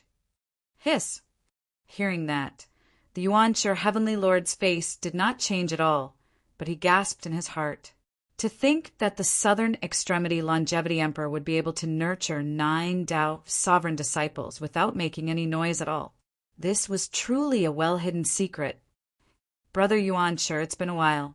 Just then, Lei Zhe walked out and shouted at the Yuanshi heavenly lord from afar. As he spoke, Lei Zhe suddenly sped up and arrived in front of the Yuanshi heavenly lord in a few steps. Brother Yuanshi, these are the 9 useless disciples of the poor way. What do you think of them? Are they good enough for you? Lei Zhe and the Yuanshi heavenly lord were not on good terms. That was because the Yuanshi heavenly lord's throne was snatched from the southern extremity immortal elder, the primeval heavenly lord's disciple. Because of that, the two of them were not on good terms. With that in mind, Lei Zhe did not mind angering the Yuanshi heavenly lord if he had the chance. And right now, there was an opportunity. If the Yuanshi heavenly lord had any regrets in his life, it would definitely be his disciples. Counting the 12 direct disciples under him, none of them were successful. Not to mention others, they could not even compare to the disciples of the tribe of Jie that he looked down on. It was a sad thing. Therefore, Lei Zhe's use of his disciples to provoke the Yuanshi heavenly lord was really effective. As soon as Lei Zhe finished speaking, the Yuanshi heavenly lord's expression changed. After a long while, he squeezed out a not bad from between his teeth. Not bad at all. If he could, the heavenly lord of the origin really wanted to say that the disciples of the Luai's Lock were trash. However, looking at the cultivation of the master of the 9 clouds and the 9th heaven Tao master, he could not bring himself to say that. Today's situation was special. Lei Zhe could not go too far. After provoking the Yuanshi heavenly lord a little, he stopped provoking him and invited him to enter the divine cloud palace. Looking at Lei Zhe's expression, those who did not know would think that the two of them were close. Lei Zhe's invitation was very sincere, but the Yuanshi heavenly lord still refused. The reason was the same as the previous few. He wanted to wait for the others to come and go together. Lei Zhe did not force him. He stood outside the door and waited with him. At this moment, the 9 dragons' Agarwood chariot that the Yuanshi heavenly lord stopped outside the door suddenly lit up with a divine light. Then the 9 dragons that pulled the chariot began to change. Gradually, they turned into 9 gods in golden armor. They formed a circle to protect the Agarwood chariot. These 9 dragons were all 5-clawed golden dragons. They were all in the realm of Daluo Jinxian. Daluo Taoist priests would not become someone's mount, let alone pull a chariot. According to this, Daluo Jinxian was the strongest mount that could be possessed. 9 5-clawed divine dragons at the level of Daluo Jinxian pulling the chariot. The Yuanshi heavenly lord was really generous. Seeing this, everyone looked at the 9 dragons' Agarwood chariot. Some of them even looked at it with envy. Well, those powerful mediums who entered the divine cloud palace first all came out at this moment. Since the sages were waiting outside, they naturally could not sit inside. So they came out to wait together. Then, as soon as these powerful mediums came out, they saw the 9 dragons, Agarwood, chariot of the Yuanshi, Heavenly Lord. It was really luxurious. To be honest, everyone was envious of the Yuanshi, Heavenly Lord's chariot. They were all prideful people. How majestic it would be to go out in such a luxurious chariot. Who would not want it? However, even if he wanted to, he couldn't do it. It was not difficult to find 9 Daluo Jinxian to pull the chariot, but it was not difficult to find 9 5-clawed golden dragons to pull the chariot. It was dangerous. 5-clawed golden dragons were the descendants of the ancestral dragon. Only the Yuanshi, Heavenly Lord, as a sage, dared to let them pull the chariot. If it were anyone else, they would be killed by the ancestral dragon in minutes. The ancestral dragon was a sacred beast. Its strength was comparable to that of a sage. Although the sacred beasts of the 5 elements were suppressed in the 4-level land and could not come out unless the world was in chaos, that was a long time ago. Now, the world had changed several times, and the overall appearance had changed. Who knew how binding the oath of the past was now? Perhaps the rule of not coming out unless the world was in chaos had long been invalid. The sacred beasts of the 5 elements could come and go freely in the untainted land. It was just that no one knew it. This was not a baseless guess. It was based on evidence. At the end of the ancient times, the Tao Lords and the Chaos Demon God had a great war.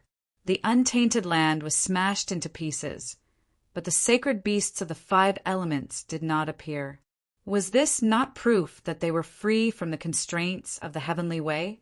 With this guess in mind, everyone could not help but be afraid of the sacred beasts of the 5 elements.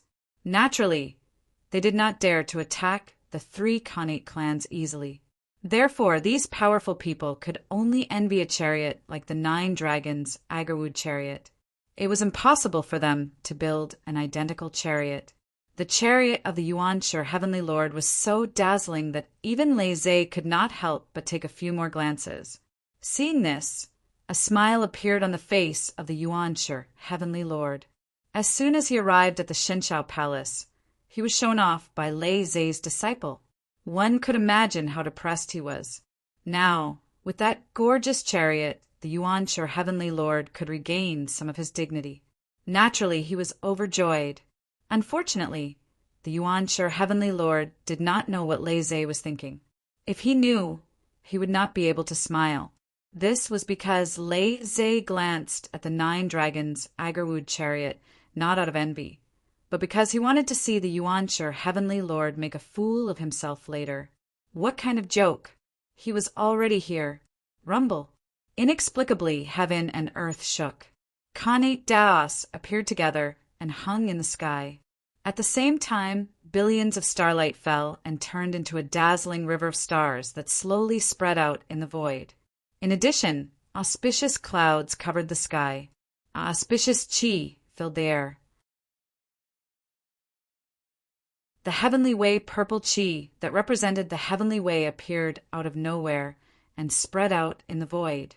It seemed to cover the sky and the sun, creating a myriad of phenomena.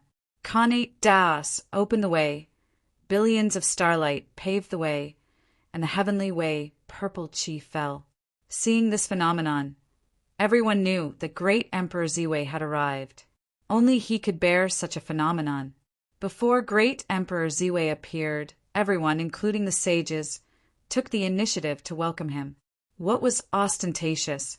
This was it. Before the person arrived, the phenomenon had already arrived. The sages even greeted him with cupped fists. In the untainted land, other than the ancestral lord, only great Emperor Ziwei was qualified to do so. Great Emperor Ziwei was the most virtuous in the untainted land. Even the heavenly way had to coax him and did not dare to offend him. Who's here? What a grand display. It's even grander than the sages. Could it be a sage too? Some newborn creatures were puzzled and asked curiously. Beside him, an old creature could not help but glance at him after hearing his words. He reminded him, "Don't talk too much. Great Emperor Ziwei is here. You must be more respectful later. You should know that disrespecting him will damage your luck at best. At worst, You will be punished by the heavens." Seeing that this person did not seem to be joking, the newborn creature, including those around him who did not know great Emperor Zui, was shocked. They did not dare to say anything more. They all bowed their heads respectfully and did not say a word. How powerful was great Emperor Zui! Just being disrespectful to him would cause them to be punished by the heavens. This kind of treatment was unheard of. Even a sage could not do this.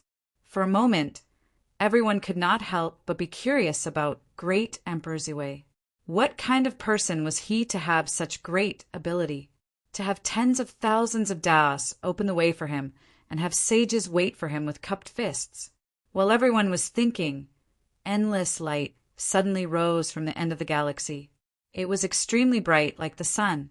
Amidst the dazzling light, an imperial chariot, pulled by 9 dragons, slowly appeared before everyone's eyes. 9 dragons pulling a chariot? Seeing this scene, everyone subconsciously looked at Lord of Heaven's 9 dragons' Agarwood chariot. Then, everyone realized the difference between the 2 chariots. There was an obvious difference. First of all, Lord of Heaven's 9 dragons' Agarwood chariot was only an acquired supreme treasure. But great Emperor Ziwei's imperial chariot, if everyone was not mistaken, should be a top innate spiritual treasure.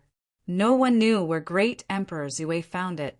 Secondly, the 9 dragons pulling the chariot for great Emperor Ziwei were much more powerful than the 9 dragons pulling the chariot for Lord of Heaven. Was the one who was stronger than Daluo Jinxian, the Daluo Taoist priests. No, he was stronger than the Daluo Taoist priests. The patterns on the 9 dragons seemed to be naturally formed. They exuded the aura of the way, endless mysteries intertwined, and the powerful force that emanated from their bodies was as vast as the great path. In front of the 9 dragons, many of the great divines present actually felt slightly threatened. This feeling was not wrong. Each of the 9 dragons pulling the chariot for great Emperor Ziwei had the power of a great master. Thinking of this, everyone sucked in a breath of cold air. This was truly earth-shattering. 9 great masters pulling the chariot. How heroic and domineering was that? Compared to this, Lord of Heaven's 9 dragons' Agarwood chariot, which they were envious of, was nothing. The difference was like heaven and earth. Everyone would be envious when they saw the 9 dragons' Agarwood chariot. But great Emperor Ziwei's 9 dragons' imperial chariot could only amaze and shock everyone. Although great Emperor Ziwei was strong, he could not make 9 Taoist priests pull his chariot for him. Moreover, they were Taoist priests of the Dragon Clan. This was something he could not do. Therefore, the ones pulling his chariot were not Daluo Taoist priests, nor were they dragons. Instead, they were innate ferocious beasts, 9 innate ferocious beasts whose strength was comparable to top great masters.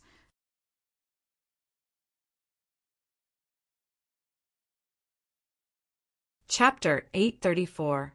The primordial ancient dragon was the name of the 9-headed dragon that pulled the chariot for Ziwei the Great. They were formed from the blood essence of the primordial chaos ancient dragon. Although they had no spiritual intelligence, they were born with power comparable to the Daluo Taoist priests. Although these 9 dragons came from the same source, their attributes were completely different. They corresponded to the 9 attributes of yin, yang, metal, wood, water, fire, earth, wind, and thunder, respectively. In order to capture them, Ziwei the Great spent a lot of effort. These 9 primordial ancient dragons did not live in the wilderness. Instead, they lived in 9 special innate secret realms. Fortunately, Zhouxing had the ability to monitor the heavens. Otherwise, Ziwei the Great would not have been able to find their whereabouts. These 9 barbaric ancient dragons had been living in their birthplace ever since they were born.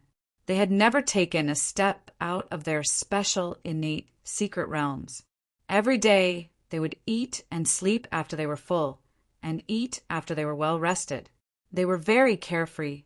However, in the end, their bloodline was powerful, and they did not cultivate much. Naturally, They had the power that was on par with the great divine masters. Unfortunately, they were targeted by Ziwei the Great, who should have continued to live leisurely. Their peaceful lives were disrupted because of this. Although the power comparable to a great medium was not weak, it was nothing in front of Ziwei the Great. They were easily suppressed by him. With a raise of his hand, Ziwei the Great suppressed 9 primordial ancient dragons with strength comparable to a great medium and took them as mounts to pull the chariot. Ziwei the Great did not even let go of the innate secret realm that nurtured the 9 dragons. He moved it to the boundless starry sky. Where did Ziwei the Great's supreme grade innate spiritual treasure, the imperial chariot, come from? Wasn't it refined by fusing the innate spiritual treasures nurtured by the 9 innate secret realms? 9 primordial ancient dragons pulling the chariot. That was luxurious enough, wasn't it? However, this was not the most luxurious part. Although the 9 dragons had different attributes, they came from the same source. In other words, when the 9 dragons joined forces and merged into one, they could transform into a primordial chaos ancient dragon to fight the enemy. It was truly ferocious. Everyone obviously thought of this as well. They could not help but sigh in their hearts. Ziwei the Great's generosity was truly outrageous. Greetings, fellow Taoists. After Great Emperor Ziwei arrived, he first scanned everyone's faces before returning the greeting. After greeting everyone, Great Emperor Ziwei glanced at the 9 dragons' Agarwood chariot of the Yuanshi Tianzin with a faint smile. Although he didn't say anything, his attitude was enough to make the Yuanshi Tianzin's face darken.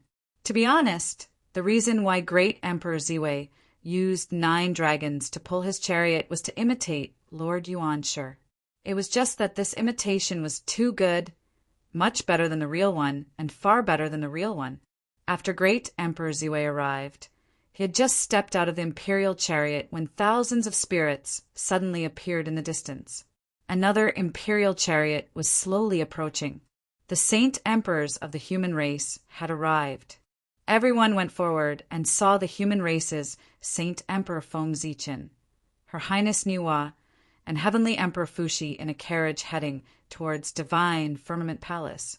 When a human emperor traveled, the atmosphere was even more extraordinary. In front of them were thousands of spirits clearing the way, and above their heads were the canopies of the 5 emperors. Behind them were the 2 sovereigns and 5 emperors of the human race, and many other great mediums. When everyone's power was combined, it created a boundless atmosphere that shook the heavens and the earth. After Feng Zichen, it was Dongwang Tai, this former #1 master of the primitive world. Even without his past glory, was still quite extraordinary. He came alone. There were no strange phenomena around him. But in the eyes of all living beings, he seemed to be the center of the world, and everything in the world revolved around him. Finally, it was the 2 saints of the West. These 2 saints knew that they were poor and couldn't compare to the people of the East. They didn't want to compete with the people of the East, so they came in a very low-key manner. Goddess Hutu rarely left the underworld. Even a big event like Luai's becoming a saint wasn't enough to alarm her. However, she was still one of the 4 Imperials. For this reason, although Goddess Hutu didn't come in person, she still sent her incarnation, the Hutu Emperor, to come and congratulate him. In this way, all the saints and many primordial chaos experts were considered to have arrived. Luais didn't hesitate anymore. He led everyone into the Divine Firmament Palace and arranged their seats. Then he asked the 9th heaven Lord to call in the people who came to listen to the sermon. And this day happened to be the 10,000th year of the primitive world. It was also the day of Luai's sermon. Everyone came in. There were exactly 3,000 people, no more, no less. 90% of them were creatures of the primitive world, and 10% were creatures of the 3 realms. Luais wasn't surprised. The 3 realms had only been born for 10,000 years, and there weren't many creatures born. It was already very good that so many people came. When he first became a saint, Luais was quite optimistic about the creatures of the 3 realms. He planned to find some outstanding people to nurture so that they could help him take care of the ninth heaven. But he didn't expect that the plan couldn't keep up with the changes. The birth of the Buzhou divine race made Luai see another possibility. It wasn't a bad idea to let this race take care of the ninth heaven and become the heavenly tribulation emissaries. Whether it was in terms of background or identity, they were quite suitable. Because of this, Luais, who had been optimistic about the creatures of the three realms, suddenly didn't care about them. Having the Buzhou divine race was enough for him. He didn't need to spend so much effort to find talents from the creatures of the three realms. It saved him a lot of trouble. Time flew by. In the blink of an eye, thousands of years had passed. Luai's sermon came to an end. The creatures who came were mixed with good and bad people. Luais didn't think much of them. Therefore, after the sermon, Luais didn't ask them to stay. He let them leave. The saints didn't leave. Instead, they stayed in the divine firmament palace to discuss the Tao with Luais. Next, in a few thousand years, it would be Fushi's turn to give a sermon. Everyone was going to go there. Because of this, they couldn't be bothered to go home again. They might as well wait for a while at Luai's place. After the sermon, they would go to the Emperor's city to congratulate Fushi. After all, he was a fellow Taoist in the past. He was also the first being in the three realms to achieve the Tao. The saints had to give him face. A few thousand years was just a blink of an eye in the saints' eyes. But in the eyes of some creatures, a few thousand years wasn't short. During this period of time, quite a few new sentient life forms had been born in the three dimensions. The first one was born. In their minds, other than the heavenly path inheritance, there was also the news of Fushi Taoist master sermon. Although they didn't know why, these newly born creatures instinctively knew that this was a rare opportunity. Therefore, without any hesitation, these living beings quickly rushed towards the central God province after stabilizing their cultivation. Fushi was the primordial chaos Daluo Jinxian, not a saint. He didn't need to be as particular as Luais. Therefore, he didn't need to limit the number of people who could attend. It was really a convenient place for those who were fated to attend. Because of this, countless creatures gathered at the foot of Sky-Gazing Peak. It was simply a sea of people. Among them, the human race made up the most of the population. It couldn't be helped. After all, the human race had the geographical advantage. The closer they were, the faster they would come. Of course, this was all part of Fushi's plan. Otherwise, he wouldn't have set the location of his sermon at Emperor City. His sermon, this time, was mainly for the human race. As for the other creatures, they were really just incidental. Where was Emperor City? It was the center of the central God province and also the center of the human race. Countless humans lived around it. There were no traces of other races at all. If Fushi were to preach here, it would be good if 1 in 10,000 creatures who came to listen to his sermon were from another race. Under such circumstances, they could still come to listen to Fushi's sermon. It had to be said that they were truly fated to be here. They had a great fate with Fushi. Otherwise, they wouldn't have been able to come to Sky-Gazing Peak. After calculating the time, everyone left Divine Firmament Palace together and rushed to Sky-Gazing Peak. They each found a seat and sat down. This time, everyone came together. They didn't have any thoughts of competing. Instead, it was very harmonious. Soon, Fushi's sermon began. It was different from Lei Zhe. Lei Zhe mainly talked about the innate Tao of thunder and then the Tao of calamities. He explained the principles of the various calamities in the world.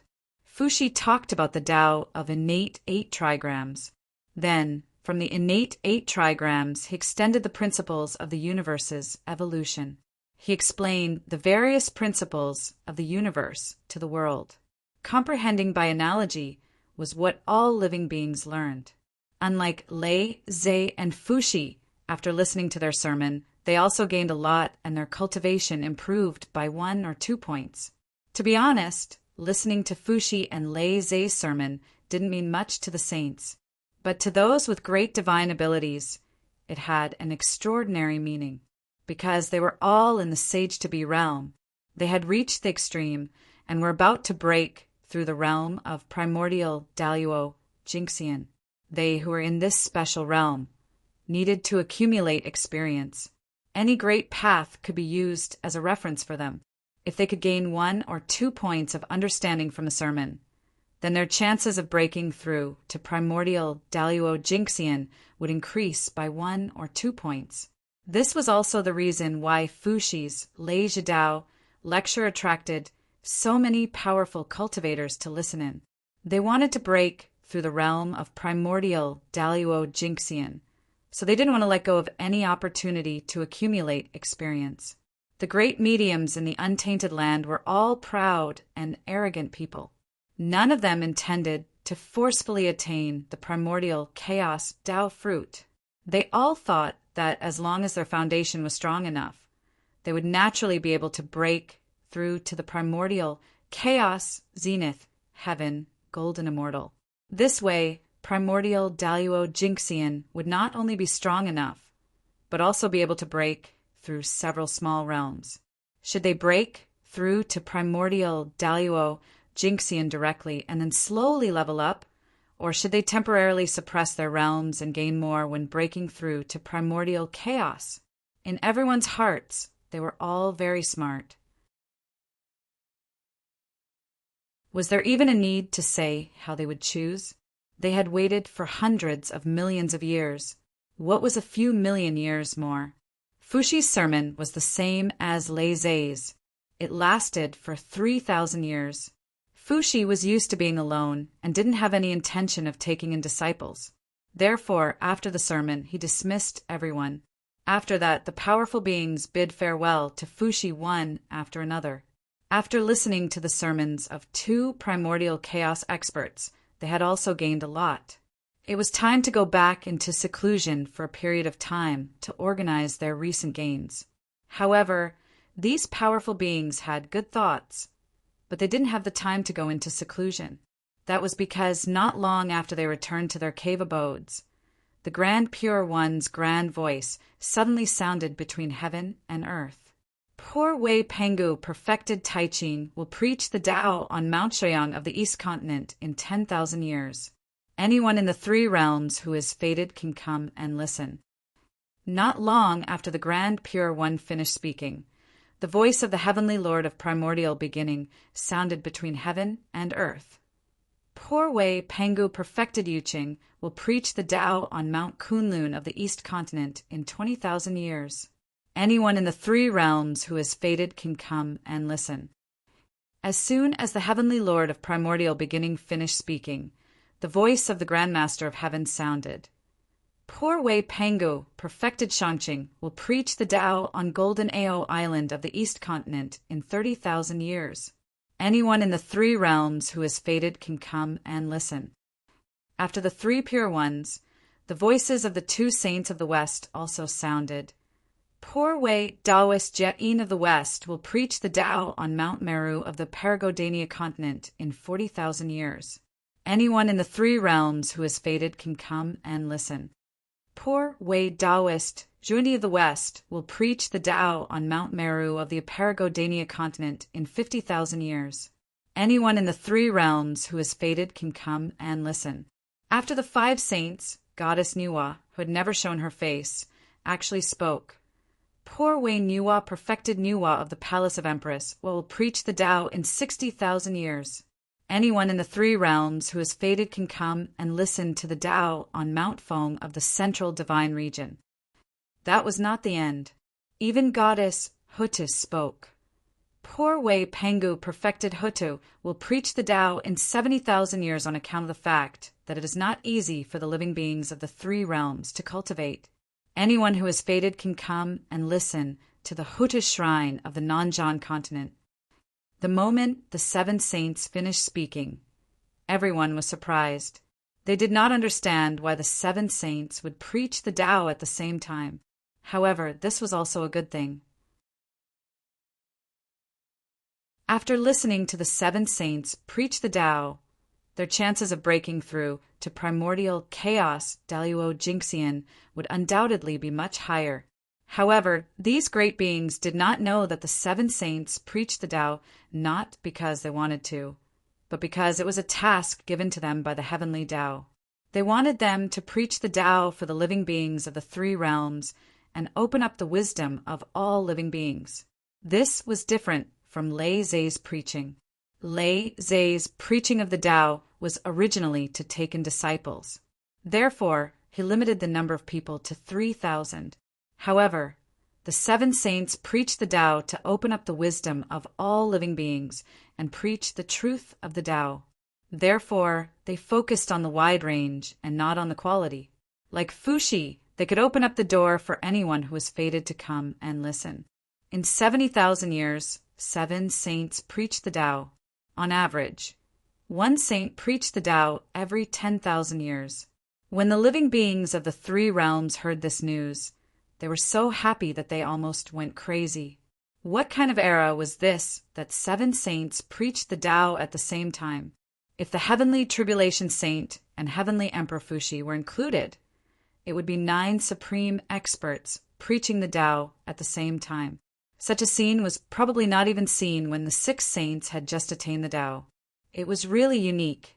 For a moment, the living beings of the 3 realms were extremely excited. They felt that the Tao was right in front of them. A prosperous era, a resplendent era.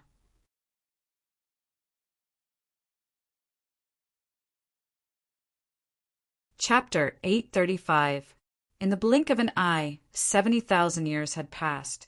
At this moment, more than half of the living beings born in the 3 realms had been born. The originally extremely empty 3 realms gradually showed some signs of life. The 7 saints' Tao preaching had also ended not long ago. Fortunately, with the help of the saints' Tao preaching, the newborn living beings of the 3 realms not only understood the realm after Daluo Taoist priests, but also knew the current situation of the 3 realms and the division of the major factions. They had finally gotten rid of their illiterate status. It was truly a joyous occasion. Apart from that, due to the 7 saints' Tao preaching, many experts had also appeared in the world. When Feng Zichen was bored, he counted.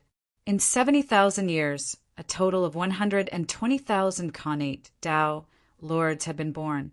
Among these 120,000 Khanate Tao lords, about 100,000 of them had broken through after being inspired by the saints' Tao preaching. The saints' Tao preaching was truly boundless. It had given birth to so many experts in the 3 realms. Feng Zichen was very happy about this. Of course, he was delighted. More than a third of the 120,000 Xiantian Tao lords belonged to the human race. Other than the 7 saints' Tao preaching, Feng Zichen had personally rushed over when Goddess Nuwa and Goddess Hodu were preaching. He had not been present when the other saints, namely the 3 pure ones and the 2 saints of the West, were preaching. However, although Feng Zichen did not go, the human experts did not miss a single one. Not only did they go, but they also went in groups, bringing all the geniuses of the human clan with them. Although it was a little ugly on the surface, it was all for the development of the race. It was not embarrassing at all. On the contrary, the human experts were willing to go all out for the sake of the race. They had the demeanor of the 2 saints of the West. With the 2 saints of the West as role models, the human experts naturally did not feel embarrassed. Moreover, listening to the saints' Tao preaching would not form karma, so why not listen? It would be a waste not to listen. Even a blade of grass could become an immortal after listening to the saints' Tao preaching, let alone the human prodigies. Moreover, they had not only listened to 1 saint's Tao preaching, including Fuxi's Tao preaching, they had listened to 8 saints' Tao preaching, 8 sages' sermons. It was equivalent to these human sky prides going through the baptism of 8 great Taoists. Even the slightest bit of comprehension would benefit them endlessly. Moreover, if they still couldn't make any breakthroughs, then they wouldn't be worthy of being called geniuses of the human race. Nearly 50,000 Xiantian Tao lords had been born. This was an excellent result. At the very least, the human race's foundation would improve significantly. However, although many Tai Daoist lords have been born in the past 70,000 years, not a single Daluo Taoist priest had been born. Although the three realms were growing increasingly prosperous, it was even more difficult for Taoist priests to prove their Tao and transcend the river of destiny. There were two reasons for this. First, it was because there were already enough primordial Taoist priests in the world. Counting those Xiantian Taoist priests who had fallen, almost every Xiantian Dao was marked by a few Taoist priests. It had been said before that the path of Dao validation had always been the easiest for the first person. The further one went, the more difficult it would be. This was because the more marks one left, the harder it would be to prove a Xiantian Dao. Unless one's background was powerful enough to make a Dao master go easy on them, one would have to obediently endure the attacks of the Taoist priest's marks if they wanted to prove their Tao. Only by making it through could one successfully prove their Tao. If they couldn't, then sorry. Not only would they fail to prove their Tao, but in serious cases they might even die. Proving one's Tao after another had always been a very dangerous thing. Therefore, it was also an advantage to be born early. In the past 70,000 years, many peak Tao lords had tried to prove their Tao and transcend the river of destiny to become the indestructible Taoist priests. Unfortunately, they all failed and most of them died in the struggle for Tao. The power of a Xiantian Dao was ultimately limited. Many Xiantian Taoist priests didn't want to see latecomers prove their Tao. Back then, when Swearin proved his Tao, if not for the protection of the sacred beast Jian, who warned the many Taoist priests of the Xiantian fire Tao, Swearin might not have been able to achieve Tao so easily. Even Feng Zichen had to go all the way to the great chaos outside the primordial world to prove his Tao, not daring to do so in the primordial world. The cruelty of the struggle for Tao could be seen from this. Apart from the struggle for Tao, there was another tribulation in the Three Realms era to prove one's Daluo Tao, and that was the tribulation of merit. In the Three Realms, not everyone could prove their Tao just because they wanted to. They also needed to have the qualifications. Only those with merit were qualified to prove their Tao. How much merit was needed? It wasn't much. If one really had to describe it, it could be said that if this merit was used on an ordinary person, it could raise him from a mortal with no dermic powers to the level of Daluo Jinxian. Note that it was Daluo Jinxian, not Daluo Taoist priests. The difference between the two was more than 10,000 times. In the eyes of Feng Zichen and company, this amount of merit was nothing. It could be said to be pitifully low. However, in the eyes of the living beings of the Three Realms, this amount of merit was an astronomical figure. It was enough for them to accumulate for millions of years. In this era, there were just too few ways to obtain merit. They could only start from small matters and accumulate it bit by bit. Only by accumulating enough merit would one have the qualifications to prove their Tao. This was the threshold of Tao validation. Although the struggle for Tao was dangerous, if one did not accumulate enough merit, they would not even have the qualifications to participate in the struggle for Tao. If one did not accumulate enough merit and chose to forcefully prove their Tao, what would happen? It was simple. First, congratulations on gaining the attention of a saint. The newly ascended saint, Luais, would cast a wisp of his spiritual will, bringing heavenly punishment to let the world know the consequences of defying the heavenly Tao. The path of Tao validation was difficult. Difficult. Difficult. Merit and the struggle for Tao were the two mountains in the hearts of many peak Tao lords. If they could not move them, they would not be able to prove their Tao. They would not be able to transcend the long river of fate and cultivate to the realm of the immortal Daluo, Taoist priests. On the sky-gazing peak, Feng Zichen stood alone at the peak of the mountain and looked down at the billions of mountains and rivers. Everything in the world appeared clearly in front of his eyes. No divine ability or array formation could block his vision. He was just that powerful. With this glance, he could see everything in the world. Inevitably, the figures of many peaked Tao lords who were in seclusion appeared in Feng Zichen's eyes. Looking at them bitterly searching for the great Tao, unable to obtain it and scratching their ears and cheeks, Feng Zichen could not help but feel a myriad of emotions in his heart. At the same time, his heart seemed to be touched and trembled inexplicably. Then, Feng Zichen vaguely understood that his opportunity seemed to have arrived. Opportunity? Thinking to this point, Feng Zichen withdrew his thoughts and began to think carefully. At his level, what opportunity in the three realms could resonate with him? Out of curiosity, Feng Zichen began to calculate. At this moment, accompanied by the sound of a grand bell, Donghuang Tai's voice suddenly resounded between heaven and earth. Poor Wei Tai has sensed that it is not easy for foreign species to cultivate, so he has decided to preach the great Tao in the North Continent's Sun God Palace 10,000 years later. All sentient and heartless beings in the three realms can come and listen to the great Tao if they are fated. Tai's voice came suddenly, and Feng Zichen's thoughts were inevitably interrupted. However, he was not angry. He only looked at the North Continent playfully. It was not easy for foreign species to cultivate. Interesting, really interesting. Tai was actually going to preach the great Tao for foreign species. Did he sense the threat of the human race and could not wait to target the human race? What was a foreign species?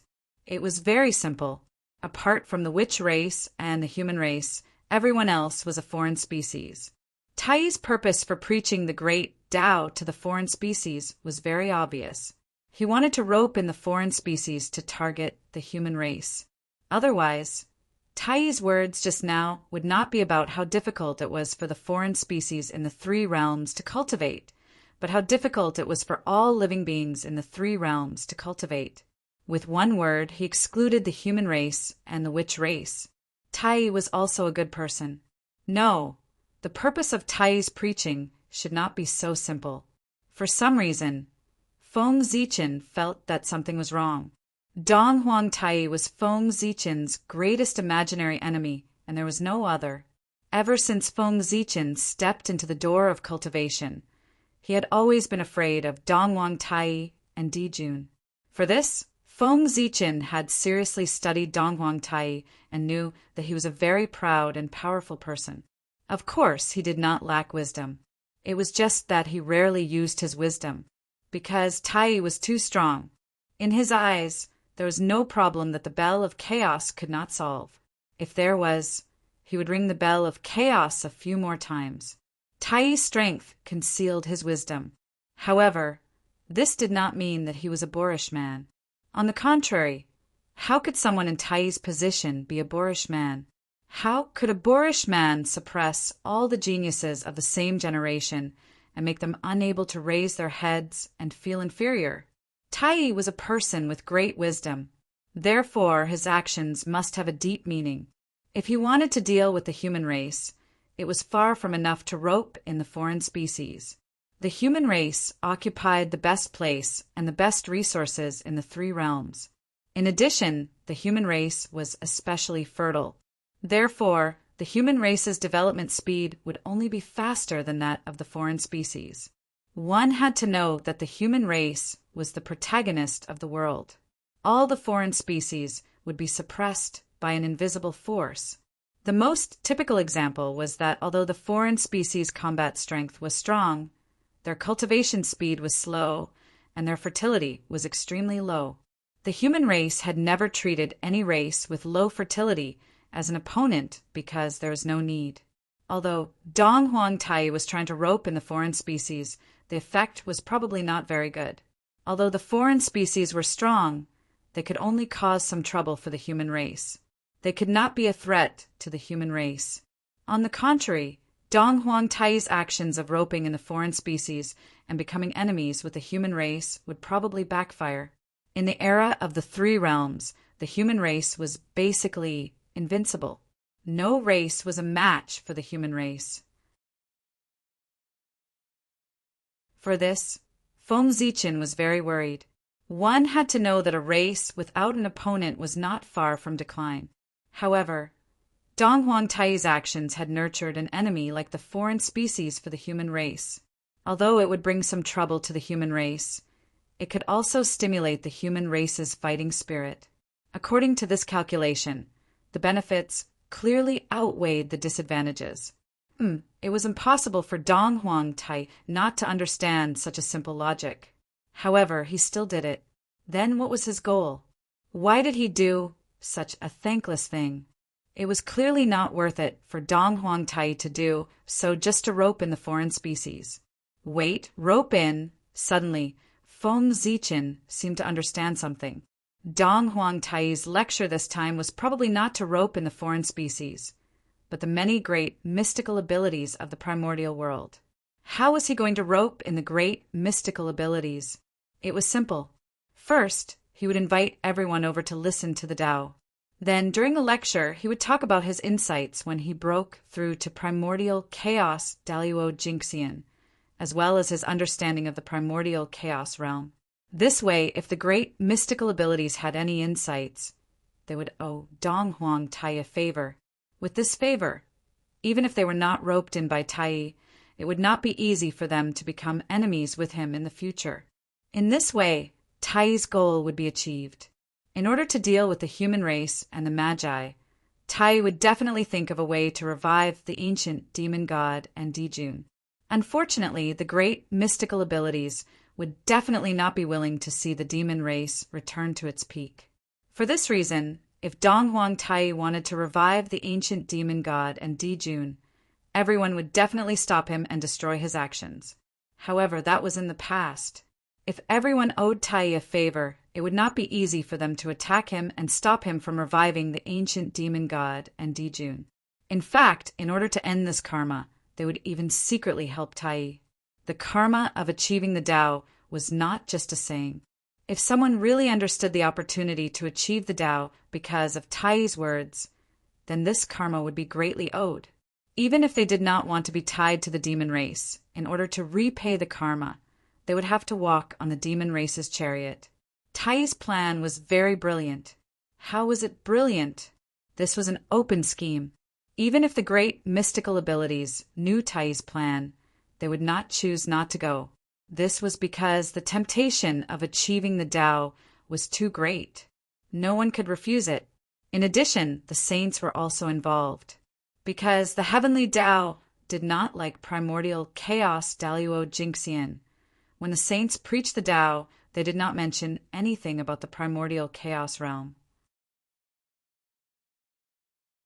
In other words, other than Tao ancestor Hongjun, this was the first time Tai had talked about the Tao of primordial chaos. The great mystical abilities had no room to refuse. If they missed this opportunity, who knew if there would be another one? Therefore, they would definitely go.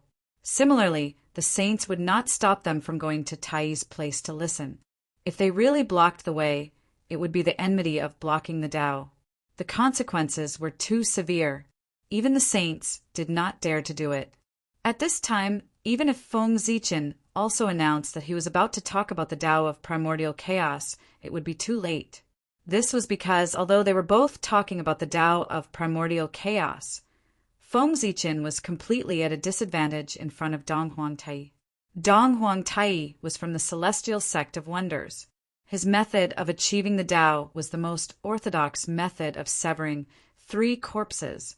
It was also the path that the great mystical abilities of the celestial sect of wonders were taking. It was the most suitable method for the great mystical abilities of the celestial sect of wonders. As for Feng Zichen's method of achieving the Tao, it was a method of achieving the Tao through strength. It was the most difficult method to achieve the Tao. In comparison, if Feng Zichen and Dong Huangtai preached at the same time, wouldn't it be obvious who the great mystical abilities from the celestial sect of wonders would listen to? Who would not listen to the orthodox method of achieving the Tao and come to the human race to listen to Feng Zichen talk about how to achieve the Tao through strength? Wouldn't that be crazy?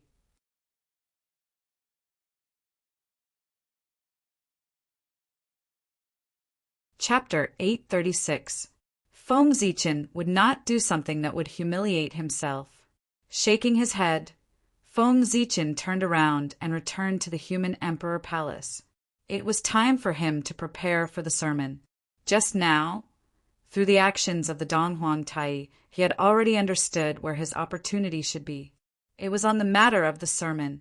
The Khanate Tao ancestor, Taoist Hongjun, had once preached the Tao in the chaotic purple cloud palace in outer space. Thus, he had started the prosperity of the primordial world and the glory of the immortal Tao. He had also established his supreme status as a Tao ancestor.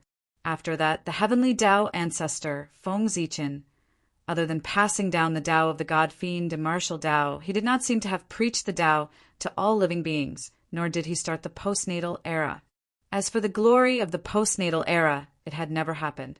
Now, although the three realms were prosperous, it continued the glory of the Khanate era, the glory of Tao ancestor Hongjun.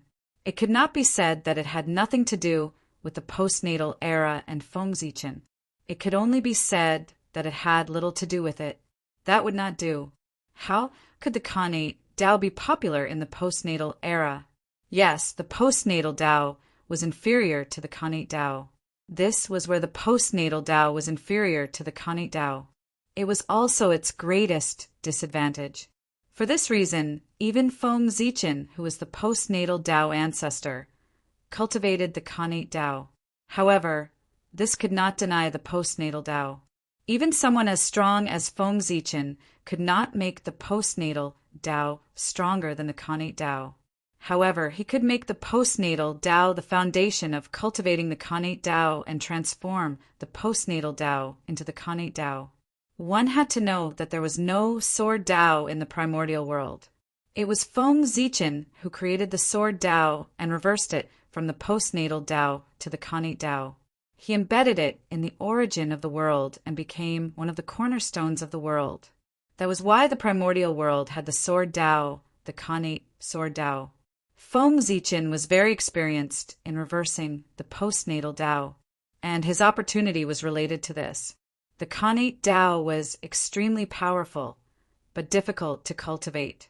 The postnatal Tao was easy to cultivate, but it was not as powerful as the Khanate Tao. What Feng Zichen wanted to do was to pass down the method of reversing the acquired path into the innate path. Let all living beings build their foundation with the post-celestial Tao, and when the time was ripe, they could then cultivate the pre-celestial Tao.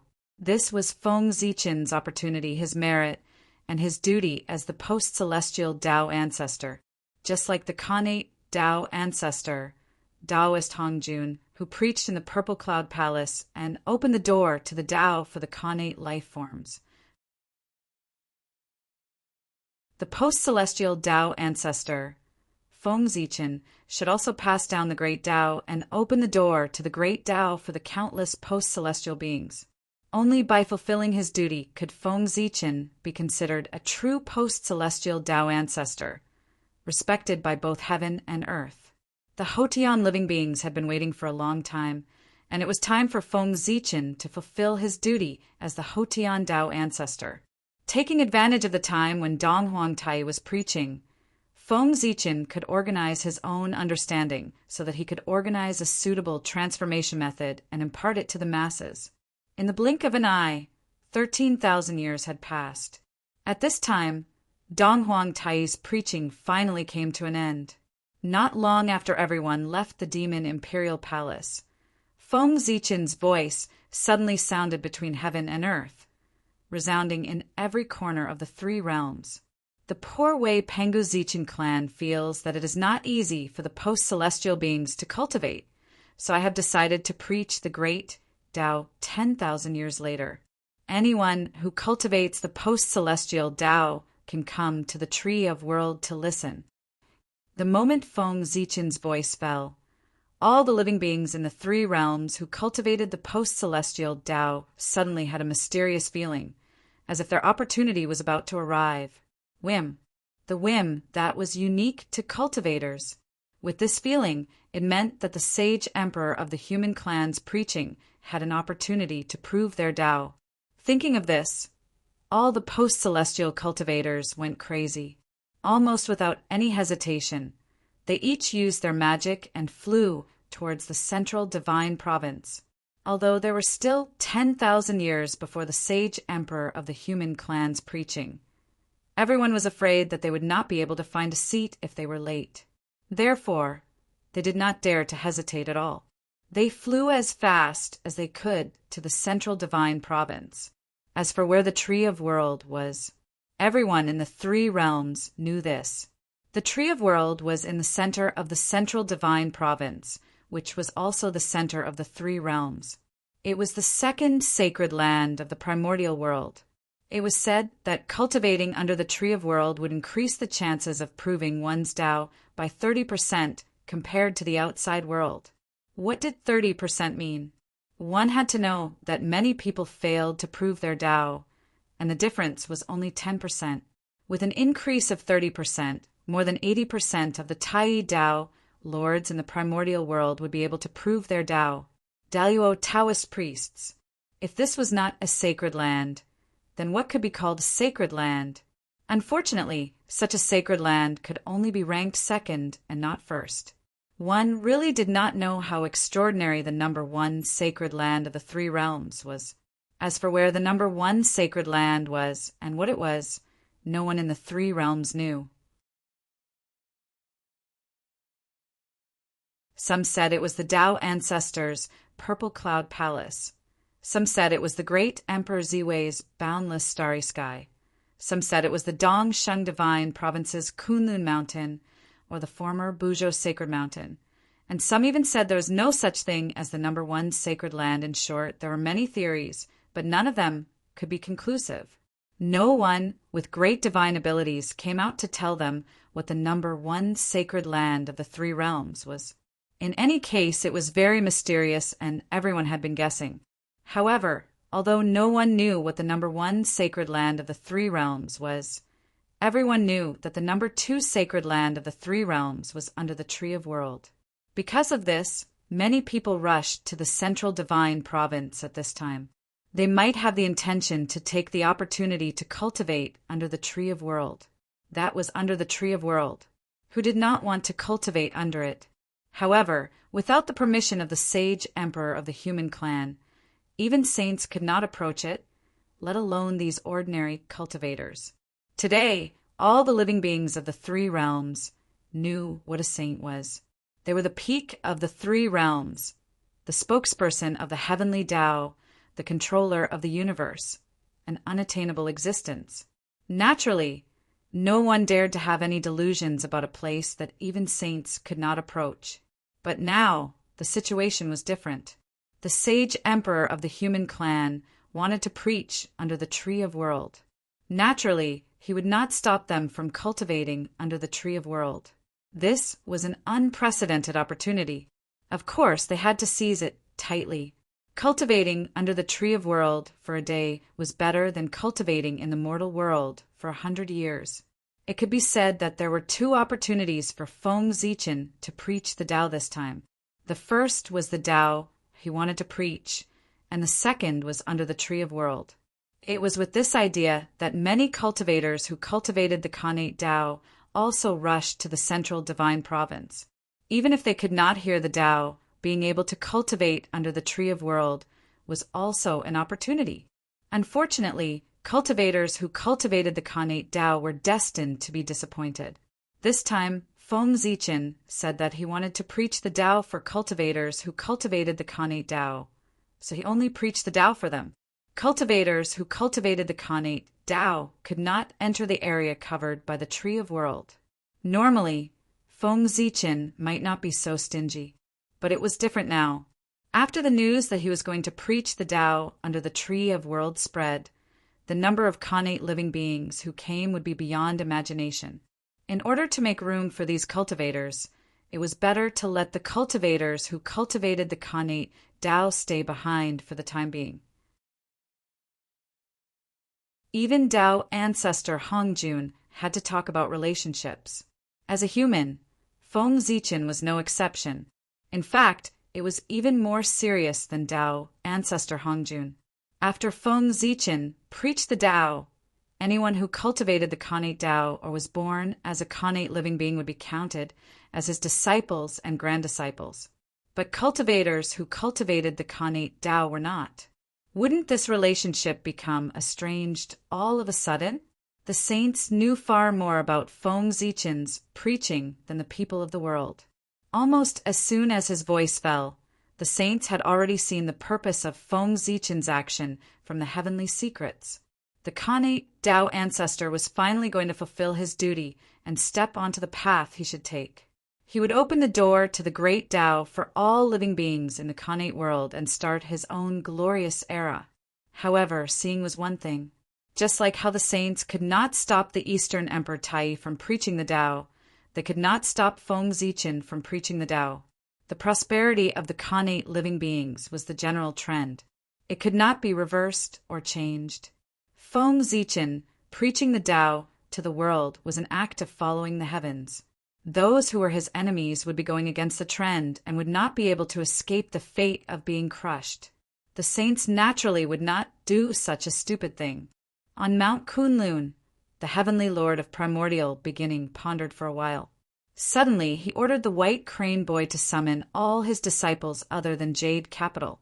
They were the 8 golden immortals of Chan School and a few in-name disciples. These disciples had a few things in common. Firstly, they all had Daluo Jinqian's realm. Secondly, they all cultivated the Khanate Tao. In other words, if they went to listen to Feng Zichen's preaching, they would all benefit. The heavenly lord of primordial beginning had asked them to come here for this. The heavenly lord of primordial beginning knew that without his permission, his disciples would not go even if the opportunity was right in front of them. However, his disciples could choose not to go, but as their master, he could not ignore it. He had already delayed them for too long. He could not let them continue to delay. Otherwise, these disciples would really be crippled. With that thought in mind, the heavenly lord of primordial beginning could not help but say, "This time fellow Taoist Gaochen will preach the Tao personally. This time, all of you will follow me." Feng Zichen's preaching of the Tao was probably the only chance for the golden immortals of Chan School to attain the Tao. If they missed it, their future would be unpredictable. No, it was not unpredictable. They would just be surpassed by the juniors one by one. It was truly miserable. It was truly worse than death. The heavenly lord of primordial beginning also knew that he could not ruin their opportunity this time. Otherwise, if this continued, the relationship between master and disciple would really be gone. No matter how deep their relationship was, it would become thinner after experiencing so many things. If they became enemies, it would really become the biggest joke in the primordial world. "Thank you for your help, Master." After hearing the heavenly lord of primordial beginning's words, the immortals of Chan School hurriedly bowed with joy. With their intelligence, it was naturally not difficult to guess the reason why the heavenly lord of primordial beginning brought them to watch the ceremony. That was precisely why they were happy. Originally, they had already made up their minds. For the sake of their master's face, they would not go to Feng Zichen's preaching of the Tao this time. However, they did not expect that just as they rejected, their master had already made up his mind to bring them to the world tree to listen to the Tao. This surprise really came too suddenly. Attaining the Tao was the obsession of the disciples of Chan School. Now that they finally saw this possibility, the excitement in their hearts could be imagined. It was a pity that the 4 senior brothers had entered the God role. Within this calamity, there was probably no hope of attaining the Tao. Seeing the reaction of the disciples below, the heavenly lord of primordial beginning knew that he had made the right decision this time. Not only did he redeem his relationship with his disciples, but he had also indirectly avoided a huge crisis regarding Chan School.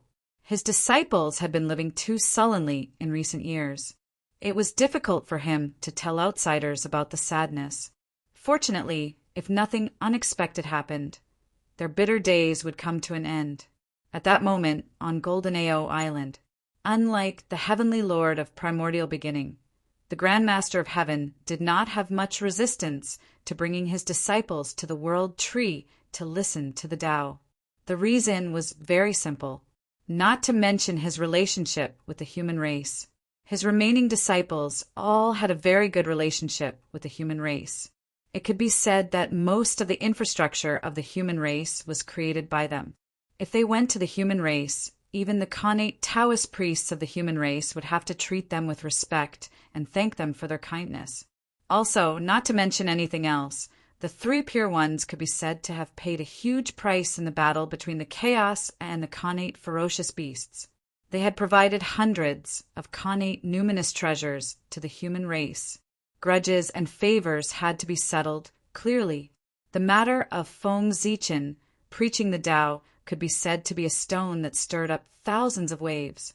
The three realms, which had been peaceful for many years, was stirred up. When there were still 300 years before Feng Zichen's Tao preaching began, all the great mystical abilities took action and went to the World Tree to watch the ceremony. Another 200 years later, the saints and the various primordial chaos experts also took action, especially the saints. They basically brought all the disciples who cultivated the postnatal Tao. If it were an ordinary primordial chaos expert preaching, the saints could choose not to come. However, it was different this time. Feng Zichen was confirming his postnatal Tao ancestor path and using it to achieve supreme Tao. As the top existences in the primordial world, everyone naturally had to come to watch the ceremony and witness this scene personally. In fact, when Feng Zichen's Tao preaching was approaching, even the person from the Purple Cloud Palace had left for the lower realm. He, the old man, wanted to witness this scene with his own eyes. By the time the saints arrived at the World Tree, the place was already filled with figures. It was like a sea of people, and the number was no less than hundreds of millions.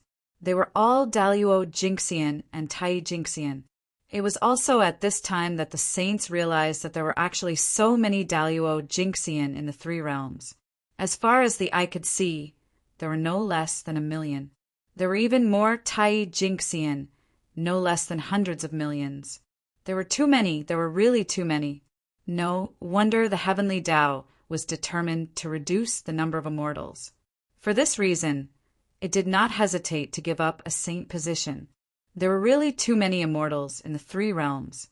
If they were allowed to continue growing, no matter how deep the three realms foundation was, it would not be able to withstand such consumption.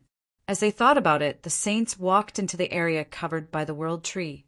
Then their expressions all changed. This was because they realized that in the range of the World Tree, even as strong as they were, their strength was suppressed by an inexplicable force.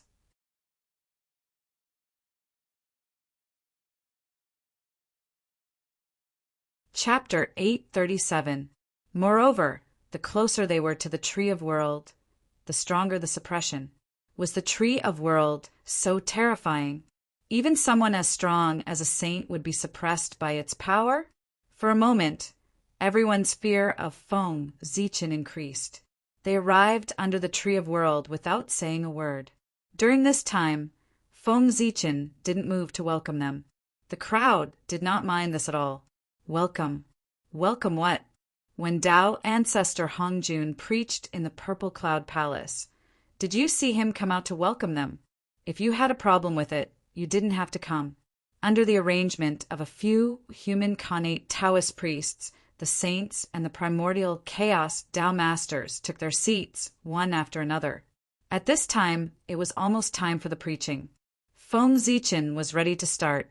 However, suddenly, Feng Zichen, who was resting under the Tree of World with his eyes closed, suddenly opened his eyes, stood up from the platform, and walked out. From the looks of it, he was going out to welcome someone. Who was he welcoming? Everyone who saw this scene began to ponder in their hearts. In the three realms, there were not many people who could make the Saint Emperor of the human race bow down to welcome them. Didn't you see that when the saint came in, he didn't move to welcome them? But at this moment, the old man moved. This meant that the identity of the person who came was more noble than the saint. More noble than the saint. Who could it be? Was there such a person in the three realms? Ever since the unification of the Tao ancestor Hongjun gradually faded out of everyone's sight. Until now, only those with great divine abilities and a few connate Taoist priests knew of his existence. The rest had never heard of Tao ancestor Hongjun. If not, the world wouldn't call the three pure ones Tao ancestor. The creatures of the three realms only knew of Tao ancestor, but not Tao ancestor Hongjun. Therefore, they recognized the three pure ones as Tao ancestors. Because of this, when the world worshipped the three pure ones, they gradually called them Tao ancestors. The three pure ones didn't deny this.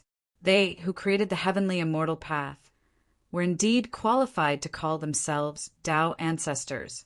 Because they didn't know of Tao Father Hongjun's existence, saints were the limit of what the living beings of the three dimensions could imagine. As for existences that were even more formidable than saints, they'd utterly never imagined such a thing. Now, from Feng Zichen's actions, they guessed that an existence beyond the saint level was about to descend. One could imagine the shock in their hearts. While everyone was still in shock, the sages and many great mediums had already guessed who it was. Therefore, after Feng Zichen left, they also went out to welcome him. This scene caused everyone's eyelids to twitch. He was certain that the person who had come was a great existence that surpassed the saints. With such a big lineup, he really didn't know who this person was, and how great was he. With this thought in mind, everyone turned to look in the direction where the others had left. They wanted to catch a glimpse of that great figure. Unfortunately, their thoughts were destined to fail.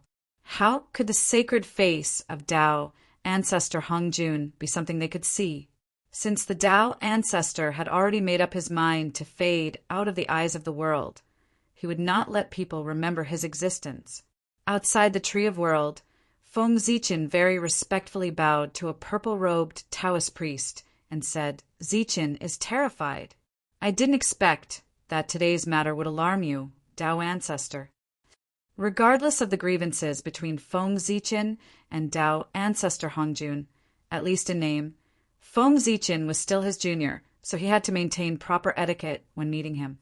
Tao ancestor Hongjun stepped forward to help Feng Zichen up and said with a smile, "You're also someone who's going to become a Tao ancestor. In the future, you'll be a poor way's friend.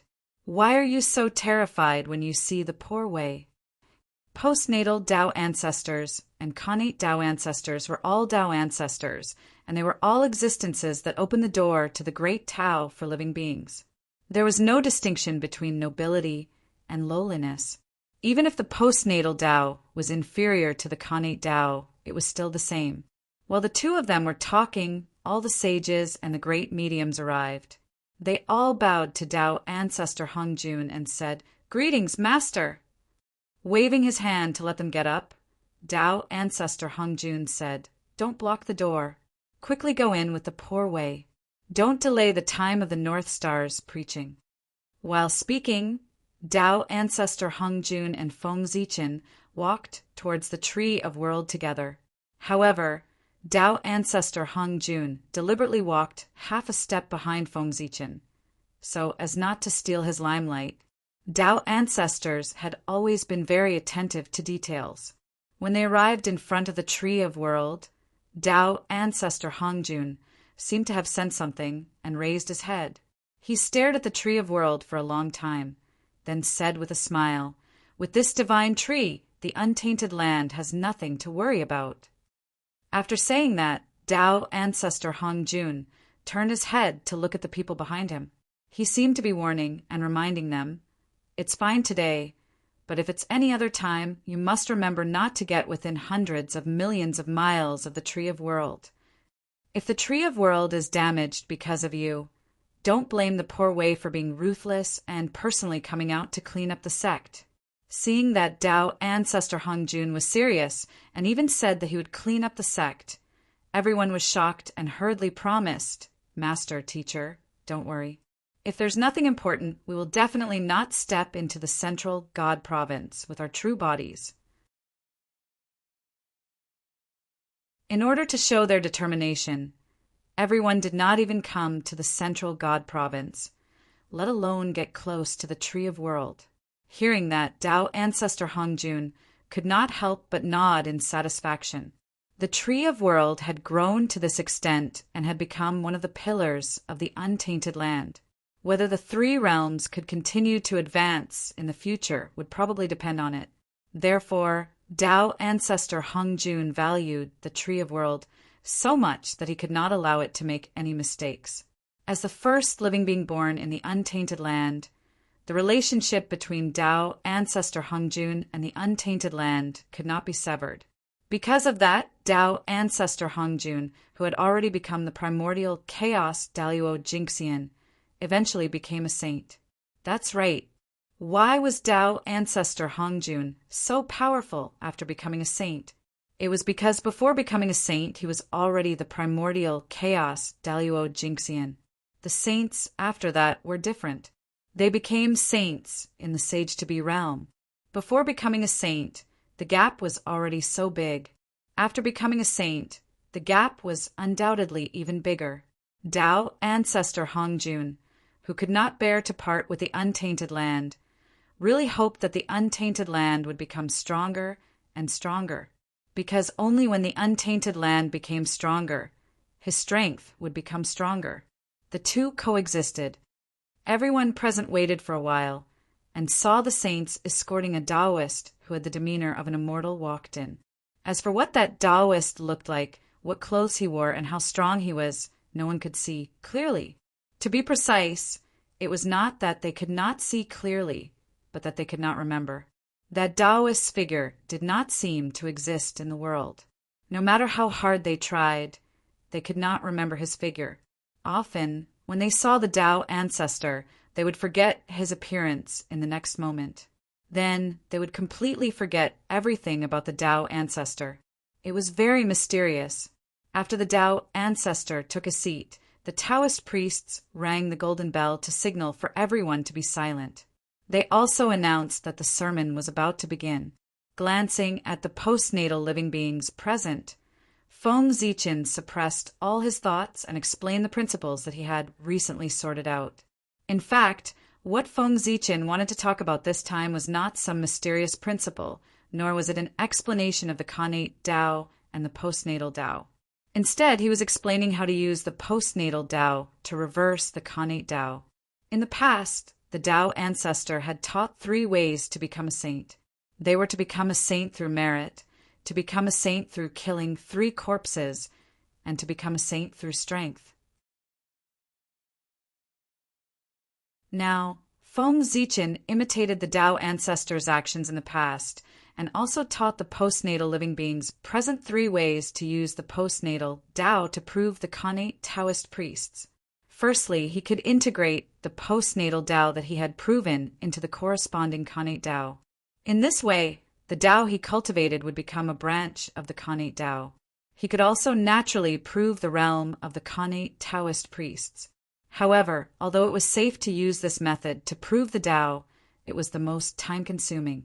After proving the Tao, although he would have all the characteristics of the Daluo Taoist priests, his strength would be far inferior to the normal Taoist priests. Therefore, using this method to prove the Tao was not only time-consuming, but also the weakest of the 3 methods. Secondly, he could use the postnatal Tao to forcefully prove the connate Tao. To prove the Tao with this method, he had to first completely understand the postnatal Tao that he cultivated. Then, the Tao of heaven would evolve into the mysteries of the connate Tao. After fully comprehending the mysteries of the connate Tao, he would be able to transfer his life mark from the postnatal Tao to the connate Tao. In this way, the Taoist priest's realm would be completed. Using this method to prove the Tao, his strength would be stronger than the person who used the first method to prove the Tao. There would be no difference between his strength and the strength of a normal person who proved the Tao. Although this method was stronger, it tested the cultivator's comprehension ability. Only those with the qualifications of a connate god fiend could cultivate this method. The rest would not be able to cultivate it. Thirdly, which was also the strongest method to prove the Tao, was to go against the connate Tao. He would reverse the postnatal Tao that he cultivated and transform it into the connate Tao. Then he would embed it into the origin of heaven and earth and become the foundation of heaven and earth. This method was the strongest method to achieve the Tao. Once he succeeded, not only would he become the ancestor of a Tao, he would also be able to obtain merit. His strength could be said to be the strongest among the Taoist priests. He would even be able to contend with a sage-to-be. Moreover, using this method to prove the Tao was equivalent to achieving the Tao in another way. Although he would not have the strength of a saint, he would have some of the privileges of a saint. He would almost be indestructible. Even a saint would not be able to kill him. This method to prove the Tao could be said to have many benefits. Of course, it was also the most difficult. Since the creation of heaven and earth, only Feng Zichen had achieved this. After the three methods were passed down, Feng Zichen's preaching of the Tao could be said to have been completed. The moment the voice fell, Feng Zichen immediately felt that the entire heaven and earth seemed to have become different.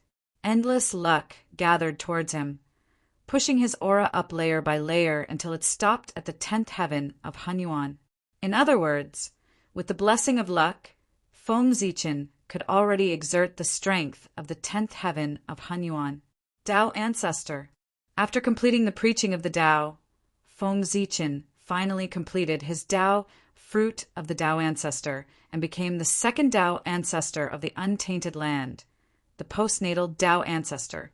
The improvement of luck was one of the benefits of becoming a Tao Ancestor. However, it was not the greatest benefit. Everyone thought that the greatest benefit after becoming a Tao Ancestor was the blessing of heaven and earth. In fact, this was wrong. The greatest benefit of becoming a Tao Ancestor was never the blessing of heaven and earth, but the endless disciples. Once one became a Tao Ancestor, there would naturally be an additional powerful force under his command.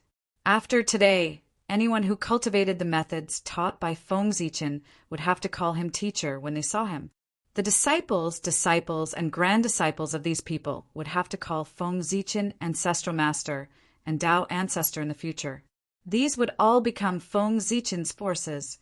The postnatal living beings all respected Feng Zichen. Then in the future, what could Feng Zichen not do? With a command, the world would follow. If he wanted to become the Celestial Emperor, he did not need to say it personally. After Haotian received the news, he would take the initiative to give the position to him. It was impossible not to give in. If he did not give in, the postnatal living beings in the world would rebel, overthrow Haotian's heavenly court, and then promote Feng Zichen to take the position. That was how it was to subdue the enemy without fighting. Why could Tao Ancestor Hongjun decide the position of Celestial Emperor with a single word? In addition to being strong enough, it was also because he was a Tao Ancestor. All the postnatal living beings had to listen to his orders. For this, the living being he designated was the Celestial Emperor. Even if it was not, all the postnatal living beings in the primordial world could use their willpower to push him to the position of Celestial Emperor. Now, Feng Zichen would have such power. Unfortunately, there were not only postnatal living beings in this world, but also postnatal living beings. Moreover, there were quite a few of them, causing his power to be greatly reduced. It was far from the grand occasion of Tao Ancestor Hongjun being respected by heaven and earth.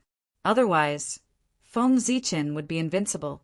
The postnatal Tao Ancestor had the word postnatal. Then he could only order cultivators who cultivated the postnatal Tao. As for cultivators who cultivated the postnatal Tao, Feng Zichen could not control them. Bang! Thinking of this, Feng Zichen suddenly wanted to kill all the cultivators who cultivated the postnatal Tao in the three realms. In this way, wouldn't he become the boss of the three realms? That scene was exciting just thinking about it. Unfortunately, he could only think about it. If Feng Zichen really dared to do so, he would probably be surrounded and attacked by the 3,000 guests of the Purple Cloud Palace. After Feng Zichen's preaching, the people below did not immediately wake up. Instead, they fell into a state of enlightenment, constantly confirming the three methods that Feng Zichen had passed down. Seeing this, Feng Zichen did not disturb them.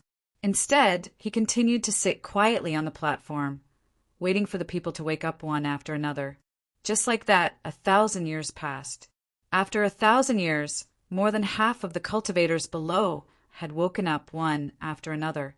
However, there were still some cultivators who did not wake up and were still comprehending the Tao. It was obvious that they had gained something, and those cultivators who had woken up did not leave. Instead, they seized this once-in-a-lifetime opportunity and worked hard to cultivate under the world tree. Time flowed slowly, but at a certain moment, an inexplicable throbbing suddenly came from between heaven and earth, attracting everyone's attention. Everyone raised their heads and looked in the direction of the sound. They found that the source of this change was behind the primeval Lord of Heaven. It was the first disciple of the Chan sect, Guangqingzi. A mysterious wave spread out from his body, resonating with heaven and earth, causing this change. Seeing this scene, everyone had a faint understanding in their hearts. Guangqingzi was going to prove his Tao, the Daluo Taoist priests.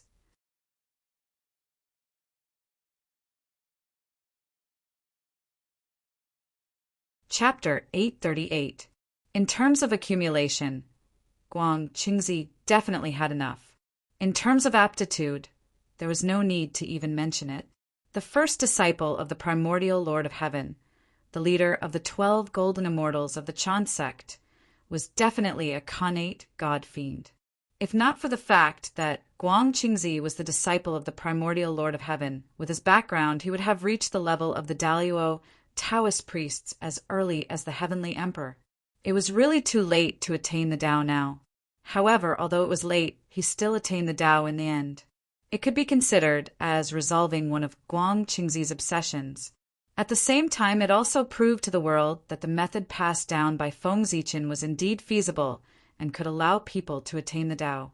Guangqingzi had used the second method to attain the Tao of Daluo Jingxian, which was to forcefully attain the Khanate Tao with the postnatal Tao. Using this method to attain the Tao, one's combat strength was the same as a normal Tao attainment cultivator.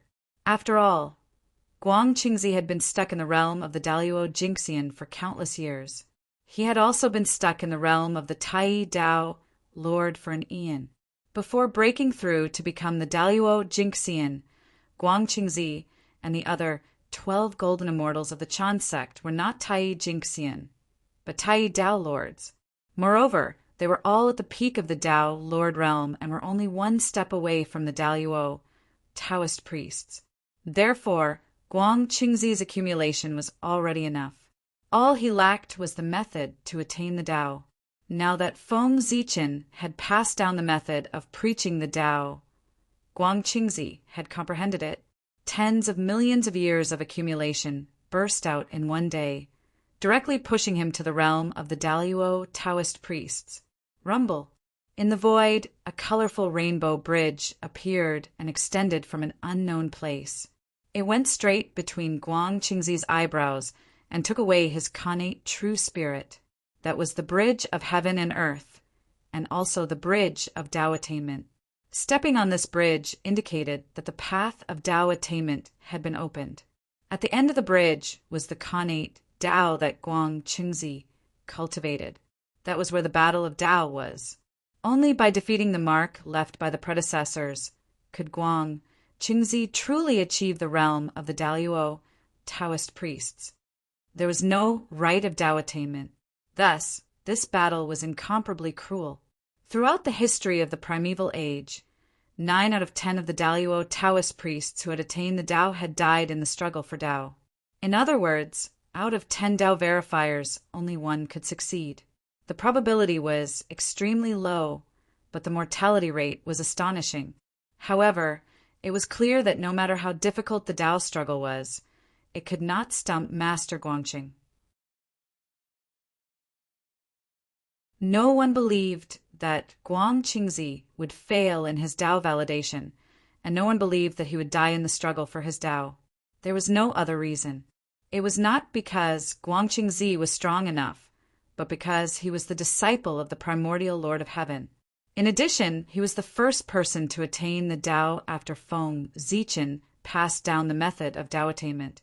The primeval Lord of Heaven would definitely want to ensure the safety of his disciple. As for Feng Zichen, in order to make the world believe that his method of confirming the Tao was feasible, he had to protect Guangqingzi's life and ensure that he succeeded in confirming the Tao. Guangqingzi was a living advertisement. Even if Feng Zichen didn't want to protect him, he had to. If Guangqingzi failed in his Tao attainment, the effect of Feng Zichen's sermon would be at least halved. On the contrary, if Guangqingzi succeeded in his Tao attainment, the effect of Feng Zichen's sermon would at least be doubled. Guangqingzi was a typical example. He was an advertisement. Therefore, Feng Zichen would definitely not let anything happen to him. The primordial Lord of Heaven also thought so. As the first Khanate Taoist priest under his sect and the pillar of Chan's school in the future, Guangqingzi must not be harmed. Although the primeval age was a place that emphasized strength, other than that, he also paid attention to identity, birth, and background. For a direct disciple of a saint like Guangqingzi, as long as the Taoist priests who cultivated the same Tao as him were not crazy, they would definitely not stop him from attaining the Tao. Otherwise, how could the primordial Lord of Heaven let them go? Even if they escaped to the chaos outside the sky, they would be found by the primordial Lord of Heaven and refined to death. No, perhaps it was more terrifying than death. Just like that, Guangqingzi easily completed the battle of the great Taoists and imprinted his real spirit mark on the Tao that he cultivated, even though the other Tao masters had gone easy on him. Rumble. The moment Guangqingzi completed this step, the sky suddenly shook. Then a long river with no end or source and a width of tens of thousands of miles came across the sky and stretched between heaven and earth. That was the river of destiny. Once Guangqingzi transcended the river of destiny, he could complete his Tao fruit and truly become an immortal Daluo Taoist priest. It was not difficult to transcend the river of destiny. He only needed to find the light spot that represented his destiny in the endless river of destiny. This was not difficult for a Khanate god fiend like Guangqingzi. This was because the destiny of a Khanate god fiend was not in the river of destiny.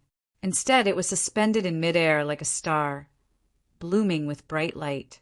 It was very attractive and eye-catching. Therefore, Guangqingzi easily found his destiny. This was the reason why Khanate god fiends were said to be destined to become Taoist priests. The destiny of a Khanate god fiend floated in midair and could break through the void at any time. This meant that it was easier for them to transcend destiny than the masses.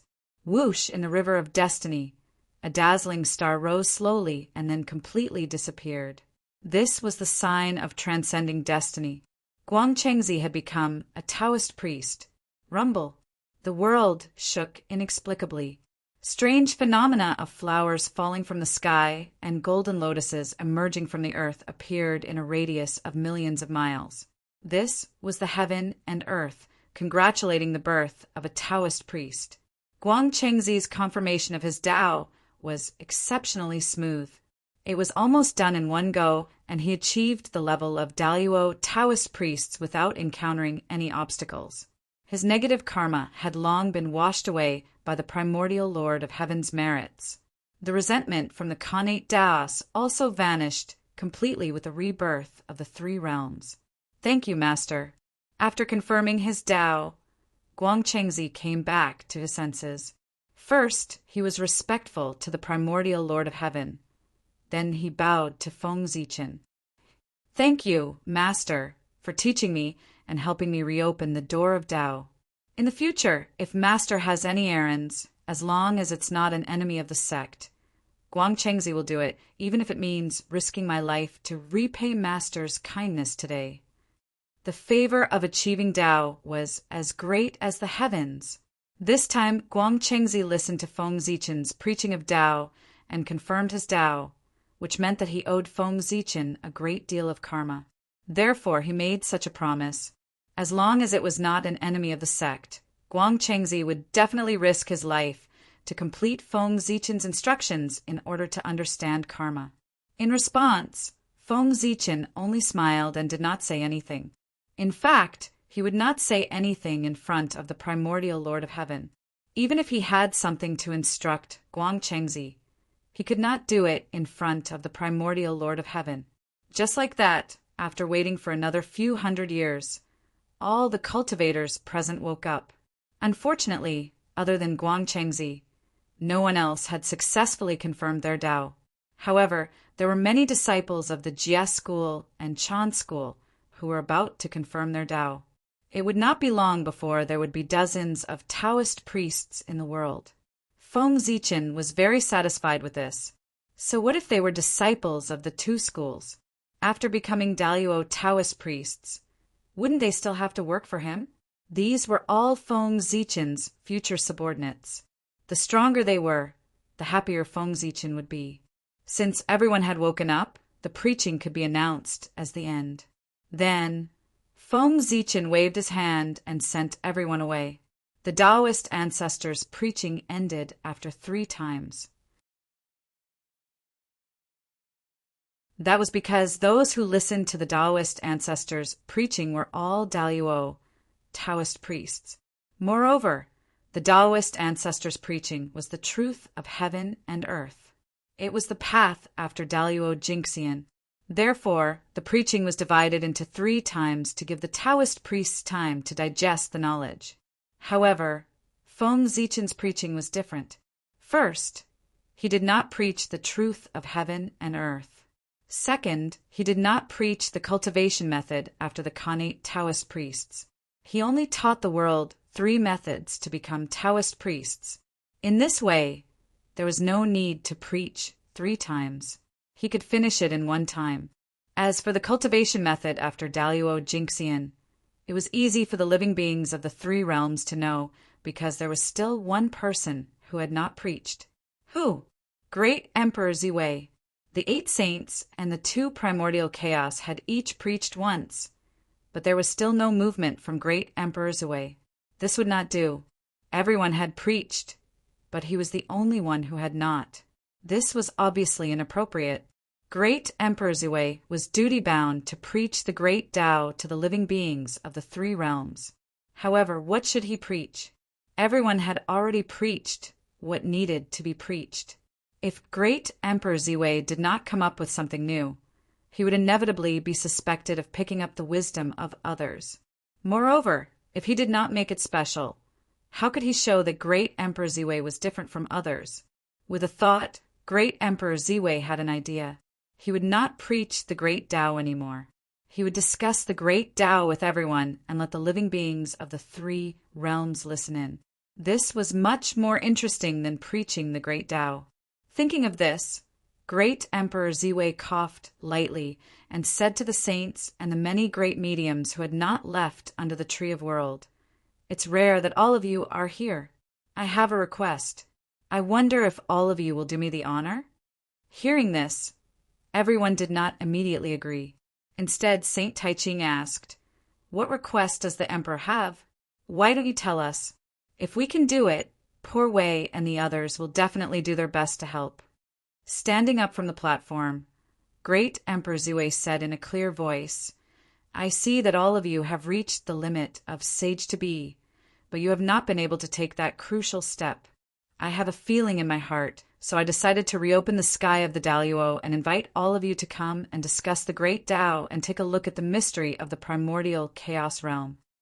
What do you think, fellow Taoists? The sky of the Daluo, the highest sky of the primordial chaos, was also the primordial chaos Tao domain. It was also the legendary number 1 sacred ground of the primordial chaos.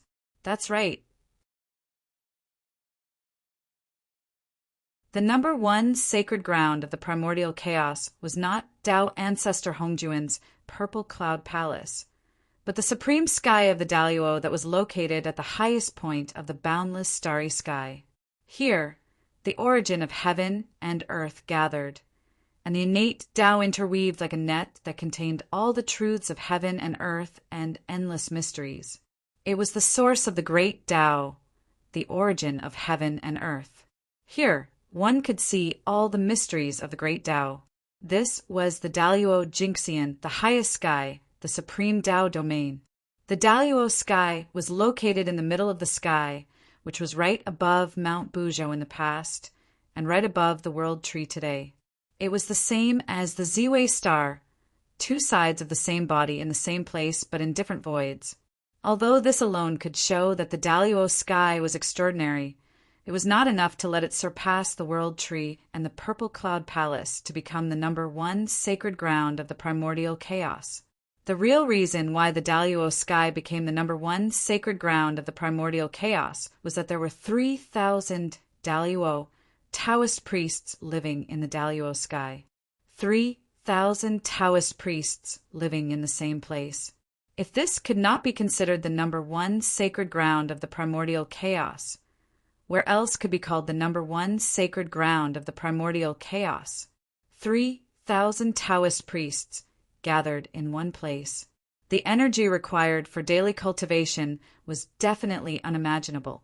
If it was converted into innate spiritual treasures, the energy they needed to cultivate for a year was equivalent to an innate spiritual treasure. Even a Tao ancestor could not afford to consume an innate spiritual treasure a year, but the Daluo sky could.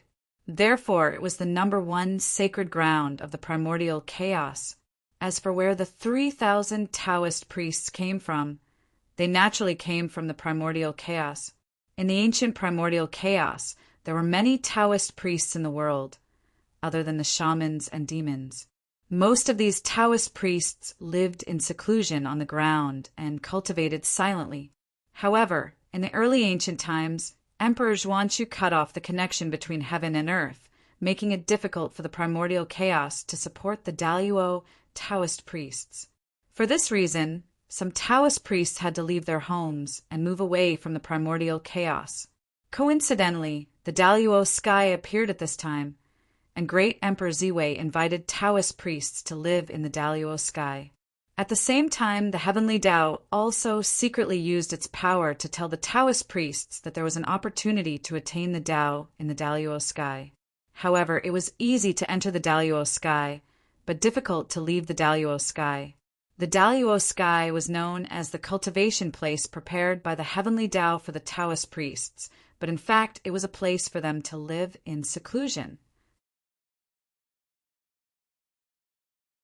Once they entered the Daluo sky, they had to cut off the mortal world and no longer interfere in the matters of the primordial chaos. They had to focus on the Tao. This was a good thing and a bad thing. The bad thing was that they could not interfere in the primordial chaos.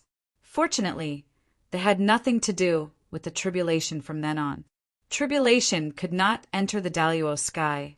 No tribulation could enter the Daluo sky, including the immeasurable tribulation. The purpose of the Daluo sky's existence was to create a new world.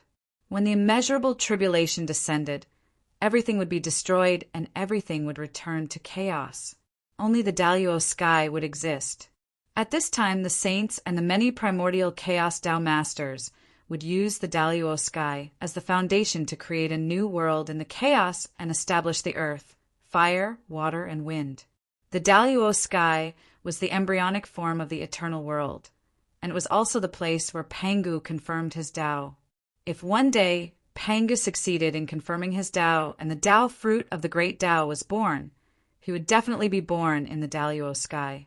At the same time, the Daluo sky would also transform into an eternal and indestructible sky that could not be destroyed even by the immeasurable tribulation.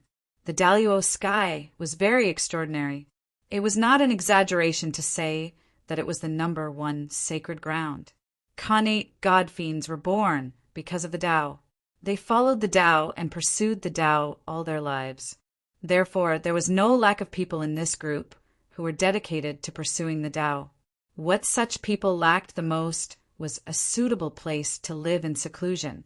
The appearance of the Daluo sky just happened to fill this gap.